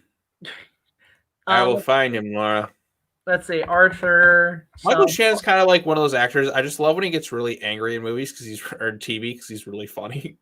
Yeah. Okay. So I'm not kidding. They actually did parody South Park, and it was like how they got away with this. I mean, to be fair, even like freaking Powerpuff Girls actually parodied South Park at one point. Oh, speaking of Powerpuff Girls, that live action show, don't care. I need to audition for the role of him or Mojo Jojo. Like I don't know what it's gonna take, but I want to get a shot at playing him on that. I would probably audition for Professor Utonium, so then that way, if it does well, I can then go be Samurai Jack. Right. Anyway, so here, I'm not kidding. I'm gonna show this right now. Let's see. Share screen. Okay, share screen. So I don't know. Is it showing? Arthur Punch DW. That sounds. Oh yeah, awesome. that's one of the best episodes. Arthur's big hit. Oh, he just socks her in the face. Oh, just punches her right in the fucking arm. That's awesome because DW is always really whiny. Okay, can you guys see this? Like, can you see the screen? Okay, super for Sean would be an awesome him. Hello. Okay, here we go. Like, this is real. The day the earth was saved. This is real. Hello up there. Awesome.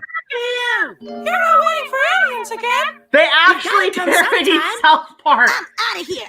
Yeah, Out of here, guys. It's actually they're parodying the first episode. Oh yeah. I told you. Hey, aliens over here. Land here. Hurry. Oh my god. Oh my goodness. Yes. Arthur gets probed. Okay, this is low-key. You're not gonna eat me. Hey. Yeah. Oh my god. This is just really. This is amazing. It appears that you're too high cholesterol for tomorrow. These aliens. Wow. I did not know this existed. We are the same. All right. Pull up Arthur punching DW. Let's watch him suck her in the face. I'm surprised they never made it. Oh my god, they killed Buster. You bastards. Amazing. I did not know this existed, and I low-key am very happy. Oh, they had one episode. You know who was a guest star? Matt Damon. No. You didn't say it right. Matt Damon. No, the whole thing is they did a whole episode with Matt Damon, and it turns out they made a whole twist where he's the one who created the intro to the show. Matt Damon created Arthur's intro? Yeah. There's a whole episode. The big twist at the end is he was the one who created the intro.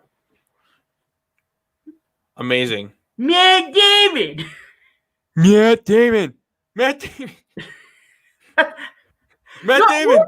I think the story behind that with Trey and Matt when they came up with that joke, the puppet just didn't work. They didn't know who Matt Damon was, and they just looked at a photo and they thought he was mentally stupid. No, the problem was the puppet just looked bad, so they just kept going, Matt Damon. Matt Damon. The funniest joke is the one that they ribbed Sean Penn for.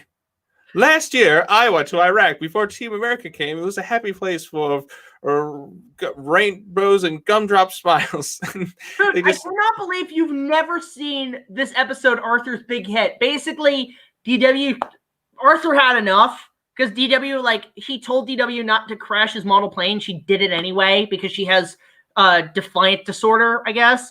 But anyway, Arthur had enough. And you know the meme of the fist? Yep. That's where it came from. Okay, that's pretty amazing. And basically, he's like, I told you not to touch it, and he punches her in the arm. And the amount of memes and YouTube poops of this thing, I'm going to share. I'm going to find actually a YouTube poop version because it is funnier. I don't care. I need to share the YouTube poop version because it's like so fucking hardcore. And it's so fucking funny.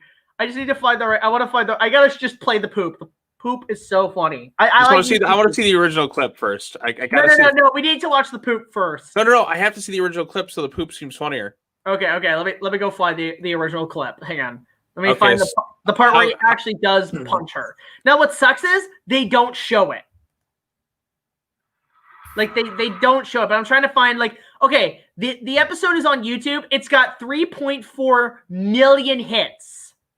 That's how many people hated this character. 3.4 million hits of people tuning in to watch her get punched in the face. Okay, let me just go find the part where it happens because you're just gonna be like, oh my god. Oh, and there was also an episode where DW swore. Oh, I remember that. I think was the name of the episode. Holy crap! How many? I gotta just check how many comments we got here. Holy shit! Yeah, we got. Okay, let me see here. Okay, share screen. Don't show this again. Share screen. Share. Wait, share audio. Hang on. All right, there we go. Arthur punching DWs. Oh, they should have showed it. Right in the fucking face. It's great. Okay, here it is. All right, can you see it? Yeah, it's a little blurry, but you know what? Well, this will do. Okay, well, it's crappy tape quality, so. Yeah, so he was just like, you motherfucker. Right? I just skipped through this because I don't want copyright. Here. I told you not to touch it. You built it all wrong. Did you even read the directions? What a little. For 1 second. You made a plane that can't fly. I told you not to touch it.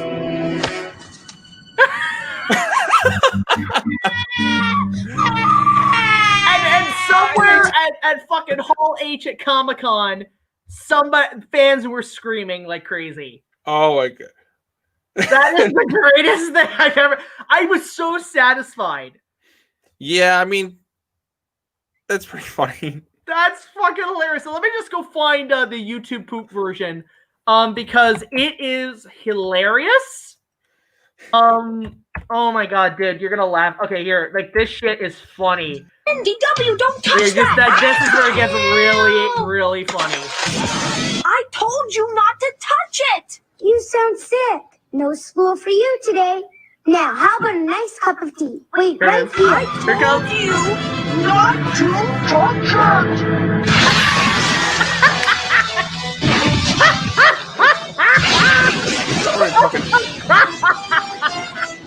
We're in fucking Evangelion now.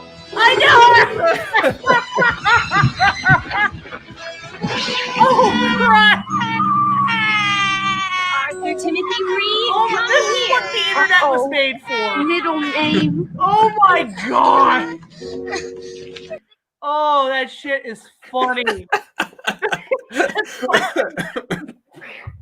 I love YouTube poops. There's a really good one by this YouTube account called Chief Brody Rules where he did the entire Little Mermaid movie. He did in 9 parts. It's so well edited and put together. It's amazing. There were just the amount of effort and technology and freaking editing these guys do. It's freaking amazing. Sometimes they'll go to one shot and they'll spend days chroma keying out all the backgrounds just to put them into a scene. Oh, it's incredible work done by some of these people. Like I said, there's just some really great stuff. I wish I knew how to do some of this stuff. Yeah, waste my time. These guys should be working in the industry. I would hire them to do effects for me. And then you have the deepfake videos, which are terrifying. You know what? You know what's really funny is that I think what really got me into the deepfakes was the one where they had Tom Cruise as Iron Man. And what was really cool is when I wanted to do my Legend review, I actually thought what I wanted to do was actually do a deep fake where they CGI my face with Tom Cruise. I actually really wanted to do that. I wanted to do a deep fake of Tom Cruise and CGI that, but I just found I didn't have the time to do that. Mm-hmm. But that would have been freaking great. I told you not to touch my spaghetti. Oh, there's some really funny ones out there. Sponge Binge Me $1,000,000 is a very iconic one. Oh, I this was is good. the reaction to that one. I forget the guy who does it. Like his just face is just like he's eating a popsicle, and his face is just like. My personal favorite of all time, hands down, is The Hobbit: An Unexpected Travesty or An Unexpected Catastrophe. Like that is the pinnacle of YouTube. Like I've never seen one that funny. If you want, Huey, because I mean that's the thing. Like our streams, we're very Opie and Anthony up in this shit sometimes. So, let's see here. Have I seen Nutty Professor? I've seen most of the Murphy movies, but I've seen all. both Murphy movies. I haven't really watched the original. In fact, the Murphy the 90s one was on. Both of them were on. There's some there's the best scene in the Murphy one, the first one, is where he's having the standoff with Dave Chappelle. Well, I remember what did NC say? It's like, haven't you guys ever wanted to do that to Dave Chappelle? How dare you leave the Chappelle show? That show was in its prime. No, it's how dare you leave it after 3 fucking seasons? Chappelle was just too popular. It got to him, like he needed a break. But Chappelle is, I love Dave Chappelle. His show is funny as hell. His stand-up's great. That Revenge is one of the funniest things I've ever seen. Chappelle is a comedic genius, and like when Eddie Murphy is allowed to let loose, he is very, very funny. And that scene with him and Chappelle is comedy like gold. Can I be honest? I never found Eddie Murphy that funny. R-rated Eddie Murphy, where he's allowed to let loose. I just never found him funny. Even his R-rated stuff, I just never found him funny. Even Shrek. I'm like, no, Shrek Donkey could get very annoying, but I think that's kind of the point. I mean, I even thought in Mulan he was pointless. It's like, oh, we need another genie. Nutty Professor 2. Oh my God, there's one scene that's there's a giant hamster that comes in and just defiles somebody. The only thing I remember about Nutty Professor really was the trailers using the song "Knock on Wood." I don't remember the trailers. I just remember like there's the giant Godzilla scene that they parodied. It's funny too because I remember I've never seen the film, but I remember seeing a poster for a film with Howard Stern called Private Parts, and they actually was basically a kaiju-sized Howard Stern. I don't know what that movie was about, but I was just like, this looks like Nutty Professor, but with like a guy who looks like Weird Al Yankovic. You know, it was really freaking weird. All right, quick question from Moraga G. Like Avengers poster, what's your favorite character and what are your thoughts on Endgame? I'm mixed on Avengers Endgame. I like the last 30 minutes, and I like some of the emotional payoffs with Iron Man, but really, like, I just don't find myself rewatching Endgame. Now, Infinity War, I really, really, really liked. I've seen that one more than any MCU film. Favorite character, the most interesting character in Infinity War was Thanos, and I really liked him in Infinity War, but I didn't care for him too much in Endgame because he just kind of felt like 2014 generic sitting on the throne Thanos, where Infinity War had a lot of really interesting developments with him. But I guess in terms of the MCU characterizations, I liked Iron Man the most because I think without Downey Jr. you wouldn't have what we have today.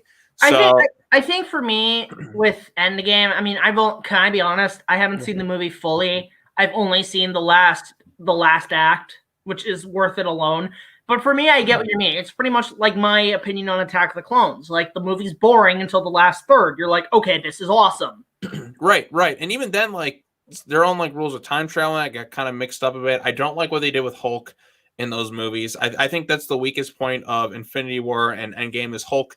Hulk, you don't even really get to see his big payoff or anything. It happens like in between movies. I think there's a deleted scene that kind of showed him coming to terms with himself, but it's really not like Hulk was kind of lame. Like it's because Angry Hulk is still owned by Universal.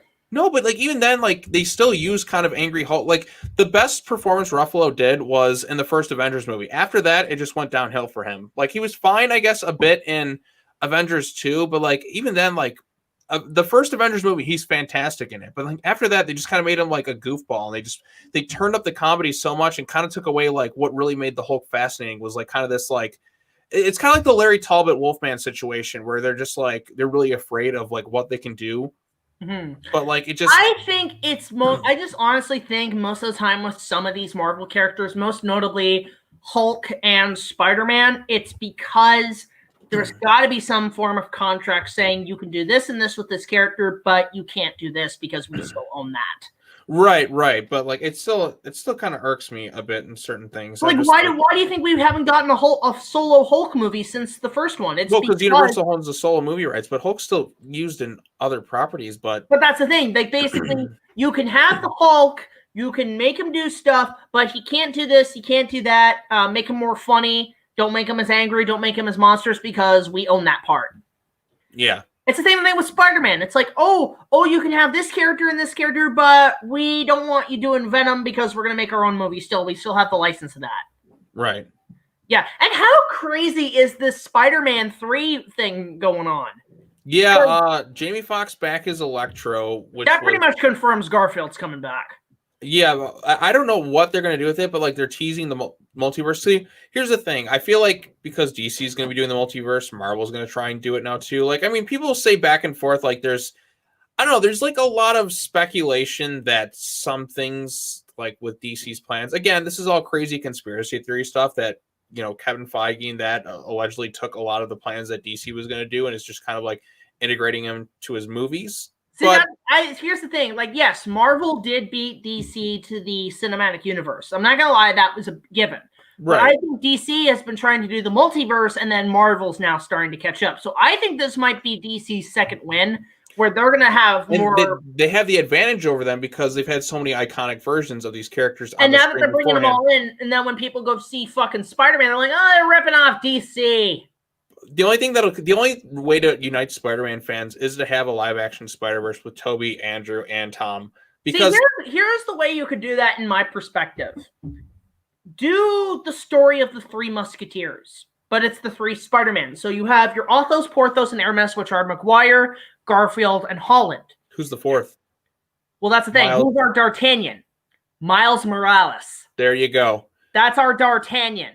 You could do Three Musketeers, but with Spider-Man, and have him basically, they pass the torch to him.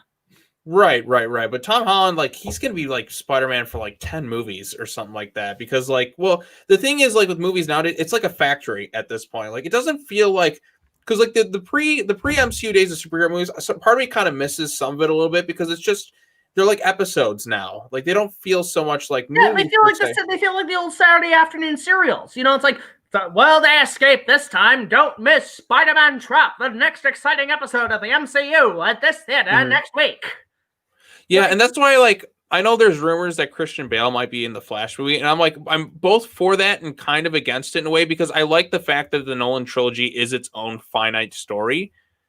You get what I'm saying? Like, it's the only superhero series with a true beginning, middle, and end, intentionally. To be honest, I really think the DCEU would have had a bit more of an easier time if they had casted Bale as Batman and kept that going instead of Batfleck. I can understand that too, but at the same time, with the amount of like hyper realism, you couldn't have gone like as crazy with it, and that's the only issue I have with it. Really, with Bale coming back, is just like there was so much stuff that was already kind of done. Like, there's like, I feel like bringing in a new Batman like they did Affleck allowed them to, like, they weren't as boxed in story wise. I just feel like, I mean, you could have made it work. I mean, have Batman in this one, he comes back to fight Superman, but he wears a much more mechanical costume. Like, he wears a much more armor and much more protective gear. So you could have done that Dark Knight Returns costume, but just did it for Bale. There are ways you could have pulled that off and still made it in continuity, because even then, I think they were honestly setting up that Bale was going to be in that, because in Man of Steel, the Wayne Tech logo is the same as the Nolan films. Actually, Moraga, that movie got delayed to 2022. So which one? Spider-Man? No, Batman. Yeah, the Batman got 2022.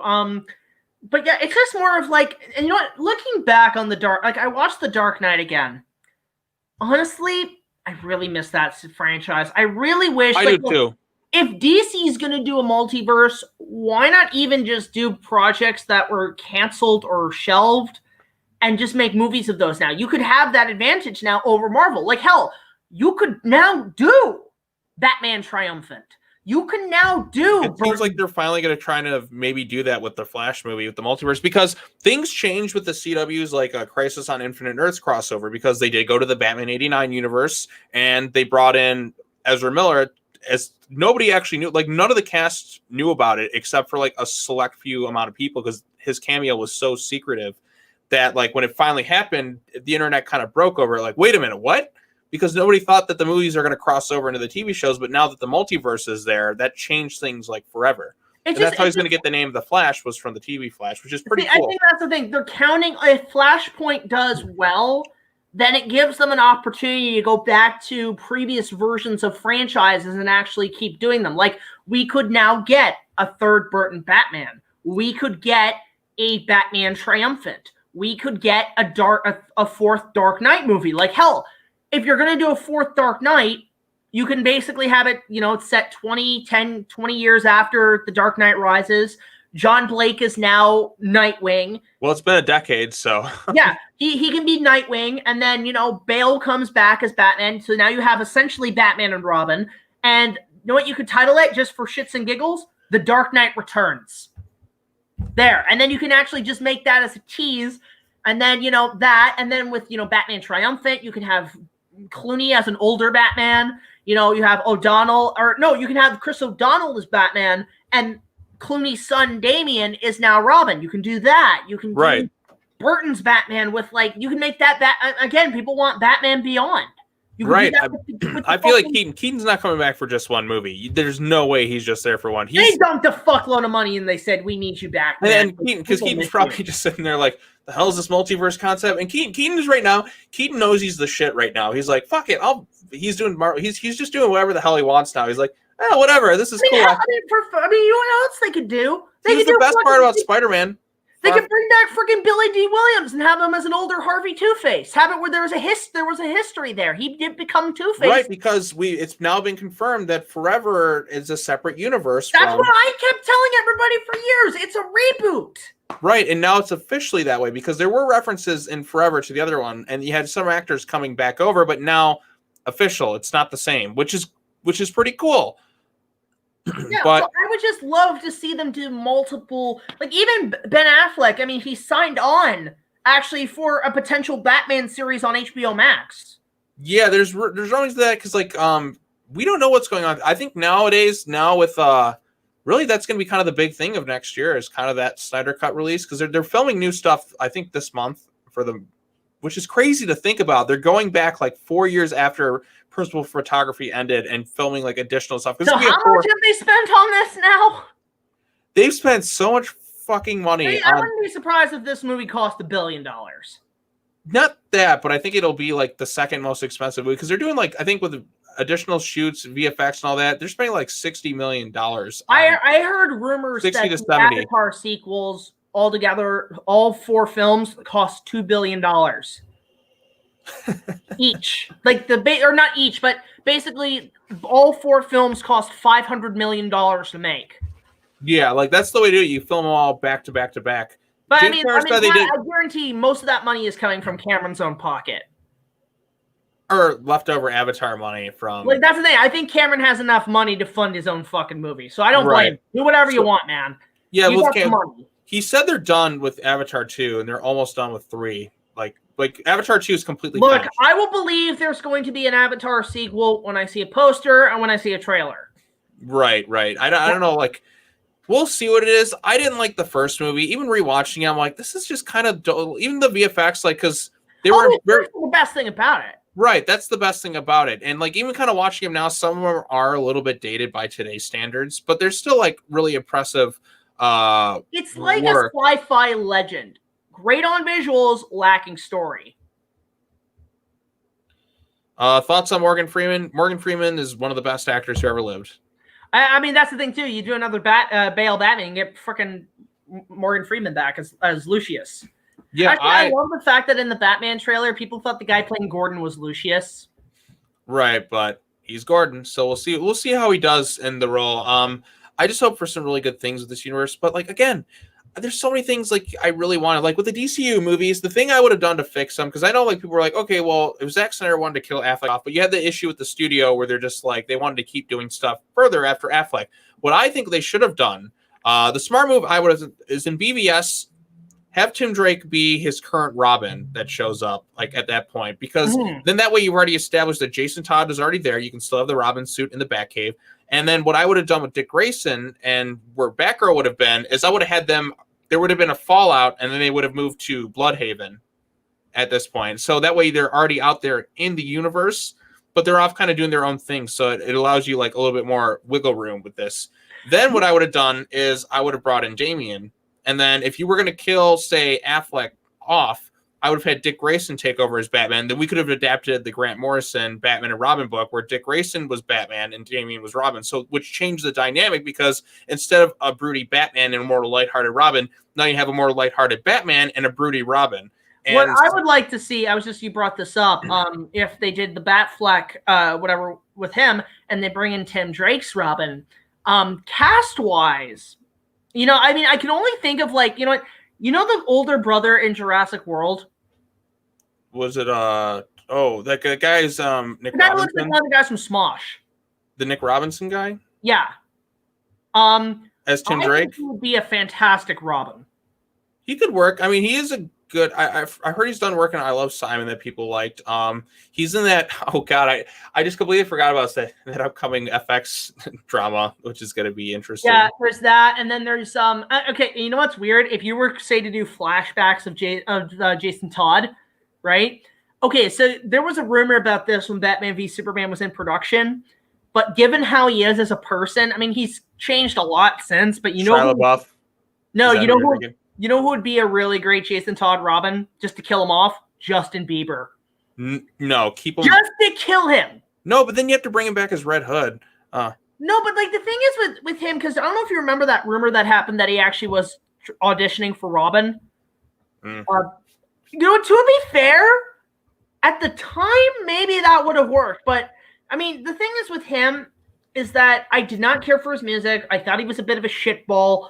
But honestly, he's really turned a new leaf. Like, he's actually doing really well for himself, and I got to give him props for that. Right, a lot of people kind of turn themselves around, but like I said, with the DCEU, there's a lot of things I would have liked. And I think what would have been good was, like I said, I really want to see the Bat family on the big screen. I hate the fact that we've done like 10. How many freaking Batman movies has been since Batman and Robin? We had the Nolan trilogy, that's 3. We had other movies Batman showed up in. We had Batman vs. Superman. He showed up in Suicide Squad, and he showed up in Justice League, and we still don't have Batman and Robin on the big screen together. We haven't had that in over 20 fucking years, man. Right, and we have fucking Titans, which is just laughably edgy to the point where I'm sitting there. Now they're bringing in Red Hood somehow, but they're not going to have the Joker, which doesn't really make. I don't know how it's going to work for Titans season 3. The Nightwing suit looks great. The closest we had to the return of the dynamic duo was The Dark Knight Rises. I'll say this. The original ending to Titan season 1 that was filmed had the 2 Robins and Batman all working together. There's set photos of it. They exist. They were all fighting alongside each other, but they cut it for whatever stupid reason. I feel like there's some sort of contract with DC and television that you just can't have Batman in the costume. Yes, there was a thing called the Bat embargo. It's like where Batman can only appear in certain things because he's saved for the movies. Yet Superman's appearing on TV, but you won't see Batman. Because nobody gives a shit about Superman anymore. That's the problem. No. People do care about Superman. They just don't know. They're kind of clueless of what to do. Because here's the thing, with adapting Superman, people are like you kind of have this really especially on Twitter and social media. There's this harsh divide with Superman because there's people, you have really hardcore Zack Snyder fans who only like that version, and if you try to do anything that's remotely close to Christopher Reeve, they hate it. They despise it with every fiber of their being. They're like, you're just nostalgia, you're doing all this. Here's the thing, know what it is? You know what the best ideal way to adapt Superman is? Hang on one second. I just want to point out, you want to know why they would rather have Superman on TV than Batman?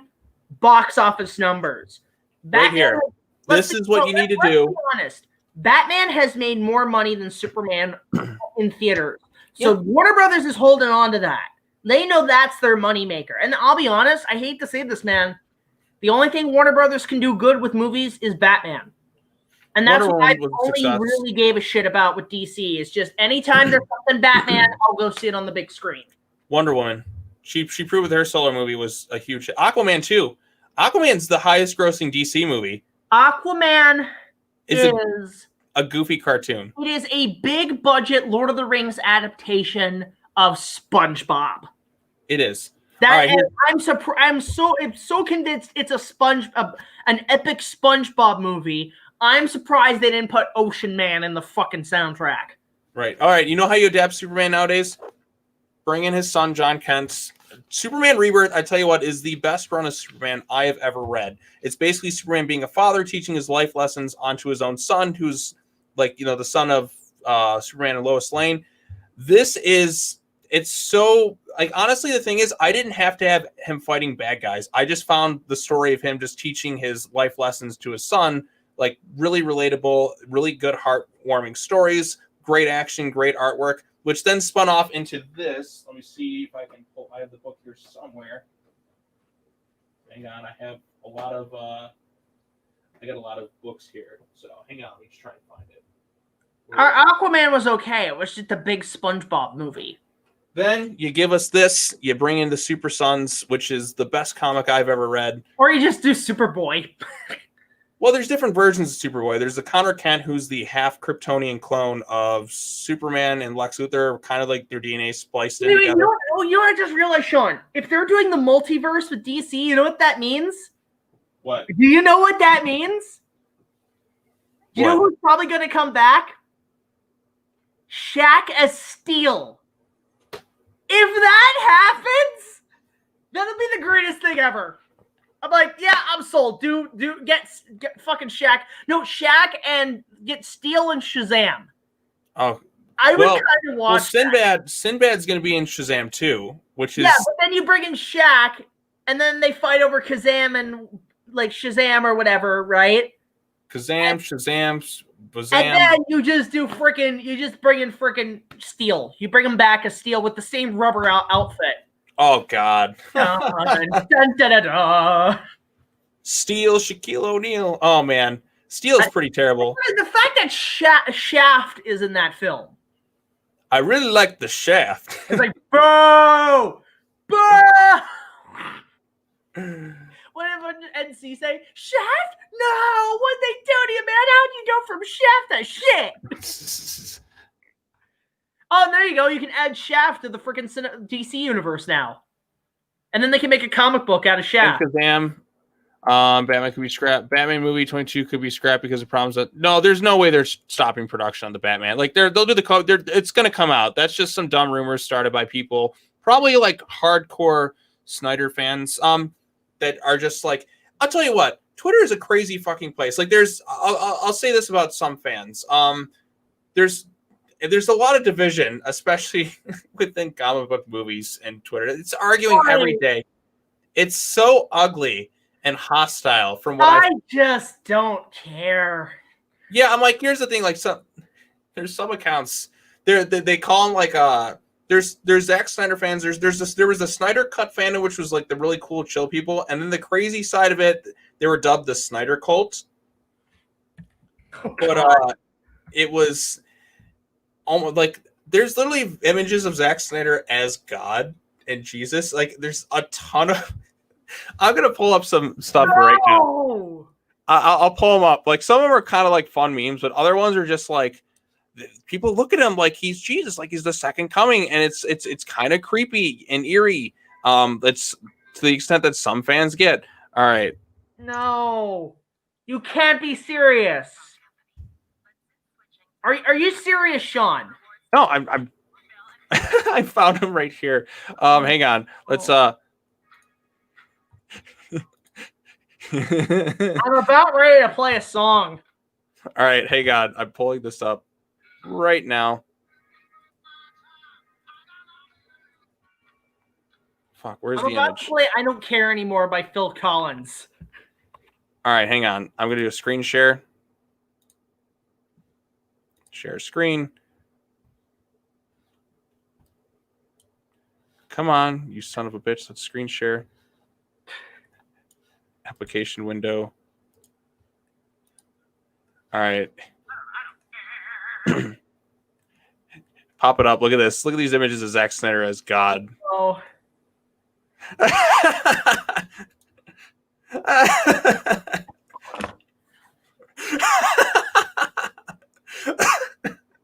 Oh my God! There's a lot of. Somebody get me some bleach so I can bleach my eyes out. At least then I'll look like Hinata from Naruto. Oh my god! Okay, this was actually pretty funny though. Oh my god!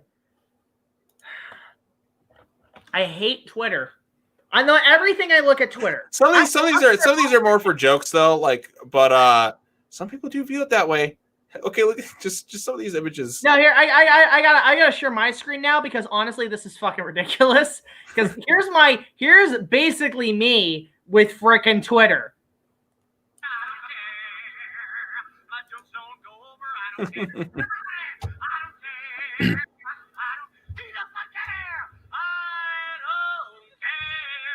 That is literally me with every argument on Twitter. Oh yeah, that's like I said, Twitter can get pretty ugly. Like there's some pretty chill stuff. Like I've there's a lot of people I talk with all the time on Twitter, and there's some really awesome people. I have to emphasize, there's a lot of good people on that platform. They're awesome. Like a lot of friends I talk to like all the time on there. But there's also the ugly side, the really, really ugly side. And I think those images gave my eyes cancer. That's disgusting. Some of them are just kind of jokey memes, but some of them are just like some people. It's like their obsession. It's like Star Wars. It's a religion. That's what people say. They call it. There's the crazy side of it. The Church of Snydertology. I think there is a. That should be a Facebook group. Church of Snydertology. I believe there is. So it's basically Scientology. You know what? Let's. I think there is a Facebook page called the Church of Zack Snyder. Let me see if I can. No, it should be the Church of Snydertology. So then that way we don't have to take him as seriously. But like I said, I here's my opinion on Zack Snyder. He's done some movies I really like. I really love Watchmen. I like Watchmen, and I like 300. That's it. I really like Man of Steel. I'll defend Man of Steel. Like I have some gripes with it. I think it needed one more like draft like on the script to kind of refine things. I keep things with the World Engine. I keep everything with General Zod because I think he is a really fascinating villain. I would tweak things with Superman. I definitely rewrite the Kent scenes. Delete that tornado scene from the movie entirely. That was so stupid. It's the dumbest scene in the whole movie. And what would have really, the only thing that could have saved it is if Superman defied what his dad's, what John Kent said, and actually went and saved him, because it would have showcased like his heroic side a lot more. Like he was willing to like risk it all to be the best version of himself. Here's the thing with Man of Steel. I want to get my thoughts on this fucking movie. Action is amazing. There's parts, it has its moments, but it's just not a Superman movie. Here's what it is. It's a Dragon Ball Z movie, a good Dragon Ball Z movie, not Superman. The editing is fucking horrible. I want a recut where it's in order, not this Batman Begins crap. Batman Begins did it better. Like, because Man of Steel, it's like, because we didn't really get a sense, like, it really needed to flesh out Superman. Horribly edited. And too much shaky cam at times. Even like steady shots were just need more color. The first 20 minutes of the movie is perfectly awesome. Like the first 20 minutes on Krypton is, I wouldn't change it. That was me too. I was like, okay, you know what? That's one thing I can say about Zack Snyder. His openings. Good opening scene. Like Man of Steel, great opening scene. Batman v Superman, let's see where Bruce is driving that shit's great. The first 10 minutes of BVS is perfect. Because it does a great job setting up why Batman hates Superman and taking the criticisms of Man of Steel with the destruction and actually factoring it into the plot. Like that had consequences to it. And just the look Batman gives, just the look Bruce Wayne gives like to Superman, like that's all I need to know. I don't need like 100 other things with that. That's simple and effective enough. But with Man of Steel, it's like the editing's terrible. It's colorless. It's too dark. I'm sorry. Man of Steel is too dark. For like a film, like for a character that is not Batman, you can get away with being dark and serious and adult. Superman has always been a person for either children or for families. Yeah, and I mean, you could argue some storylines like Injustice. Well, Injustice is an Elseworld storyline. You got to look at the way I see Man of Steel. You got to kind of look at it as a bit of an Elseworld story. Again, I think Superman himself, like the stories around him, I think you can get dark with things, but like Superman has to be that symbol within it. Yeah, and here's my two biggest problems. Too much Jesus symbolism. Really don't like that in movies. And something my mom said, I didn't even notice it until I watched it again because my family went to go see it opening weekend. My mom came out very disappointed. And you know what she told me? She said that movie had too much 9/11 imagery. Yeah, and some people argue about that. I went back and watched it. I'm like, yeah, like this movie is basically, hey, look, even when 9/11 happened, Superman couldn't save you. It's like, it just felt very unpleasant to watch these buildings go down in that style without Superman going back and fucking fixing that shit. Right. There's things I would I would tweak things. Look, Superman in this movie failed. He failed. Well, to an extent, he did technically, like, because the stuff over the Indian, he did save the world from being completely destroyed. Yeah, half of it was already annihilated. Well, I mean, you gotta like. I'll defend certain bits of it to an extent. Like, for instance, he was completely outmatched. He had like an army of Kryptonians, and he was one dude. First day, like really becoming Superman all by himself. He stopped the world engine by himself. He did defeat Zod. Again, like they were kind of in a bad spot, like with the military and all that. Like he was working with them. I get killing Zod, and I get how, okay, I'll never kill again. I get that. If that was the lesson they were going for him to be like, I'll never kill again. But there wasn't enough of him being Superman, where he was saving the day. Right. And like that's one thing about, despite the really bad CGI, like there's some really bad effects in Justice League. That movie is a Frankenstein movie. Look, I have mixed feelings on Iron Man 3. Like, I don't like Iron Man 3. I don't even consider it an Iron Man sequel. I consider it the Iron Man Christmas special. But it came out in 2013. That was a better Superman movie. No, I hate Iron Man 3, Jack. Okay, I the don't like it. scene where Iron Man's saving all those people, that's what something Superman would do. That's something he would do. Right. And he failed. He had let people die. Yeah, I have issues with Man of Steel. I'll still, like I said, one more draft of the scripts would have really helped it. There is some really incredible stuff in that movie. Hans Zimmer's score is really great. I know the John Williams thing is great too. I love them both. No, Hans Zimmer's overdone. He just does the same fucking thing. He does Inception over and over and over again. Inception sounds distinctly different from Man of Steel to me. Like but you know the whole like that's I'm so sick of that. Have you listened to his Interstellar score? It's just the same. No. Interstellar is distinctly very different from his other work. The last great theme he did before being Dark Knighted to shit was Pirates of the Caribbean. Pirates 2 is his best score of the Pirates movies. I'll admit, yeah, but anyway, so that's just the thing with Man of Steel. It's just, you're right, it needed another draft. It needed to be a bit more lighthearted. I think because the thing is, I've always learned with DC, I mean, the whole point is DC's more dark and edgy and more for men. Do that, but just with Batman. Batman's the only one you can do that with. With what? The dark? Yeah, the whole dark, gritty, R-rated shit. Batman, fine. Everybody else, PG-13. That's all you can do. I wonder if the Batman will definitely be PG-13. I really hope that movie gets an R. I mean, I would love to see it, but I think it's definitely designed for PG-13. It literally looks like what's that show? It looks like Criminal Minds, but with Batman. Right. So I think or some people called it Seven. It looks like right. It's definitely inspired by Seven for sure. They're gonna. I guarantee you'll have Court of Owls in there. I guarantee Court of Owls. It also just looks like a good mystery movie. It's like right. The detective aspect of Batman is something that's not been touched on in the movies. Bale and Affleck were the closest we got. No, I mean, like a good detective. They didn't really do much to. There wasn't more investigating than they did detective work. Even Keeling, like he did a little bit with the Joker toxin, whatever, with in the first movie, but like there really wasn't much like in terms of detective work in any of the movies. Come to think, no, Batman Forever. No, I take that back. The closest to that was Batman Forever. Right, when they're solving the riddles stuff. Oh, that shit's great. Yeah, 13 would be M. How about Mr. E? Enigma. It's like, what does this answer mean? I hate to say it, sir, but I think that's why they call him the Witcher. Right, I like that scene because even like Joel Schumacher in the commentary is just kind of like we wanted to add a little bit of the detective stuff. Like he's supposed to be the world's greatest detective. Like I like them figuring this whole thing out and getting the connections all together. And imagine a Batman movie, but it's like Sherlock Holmes.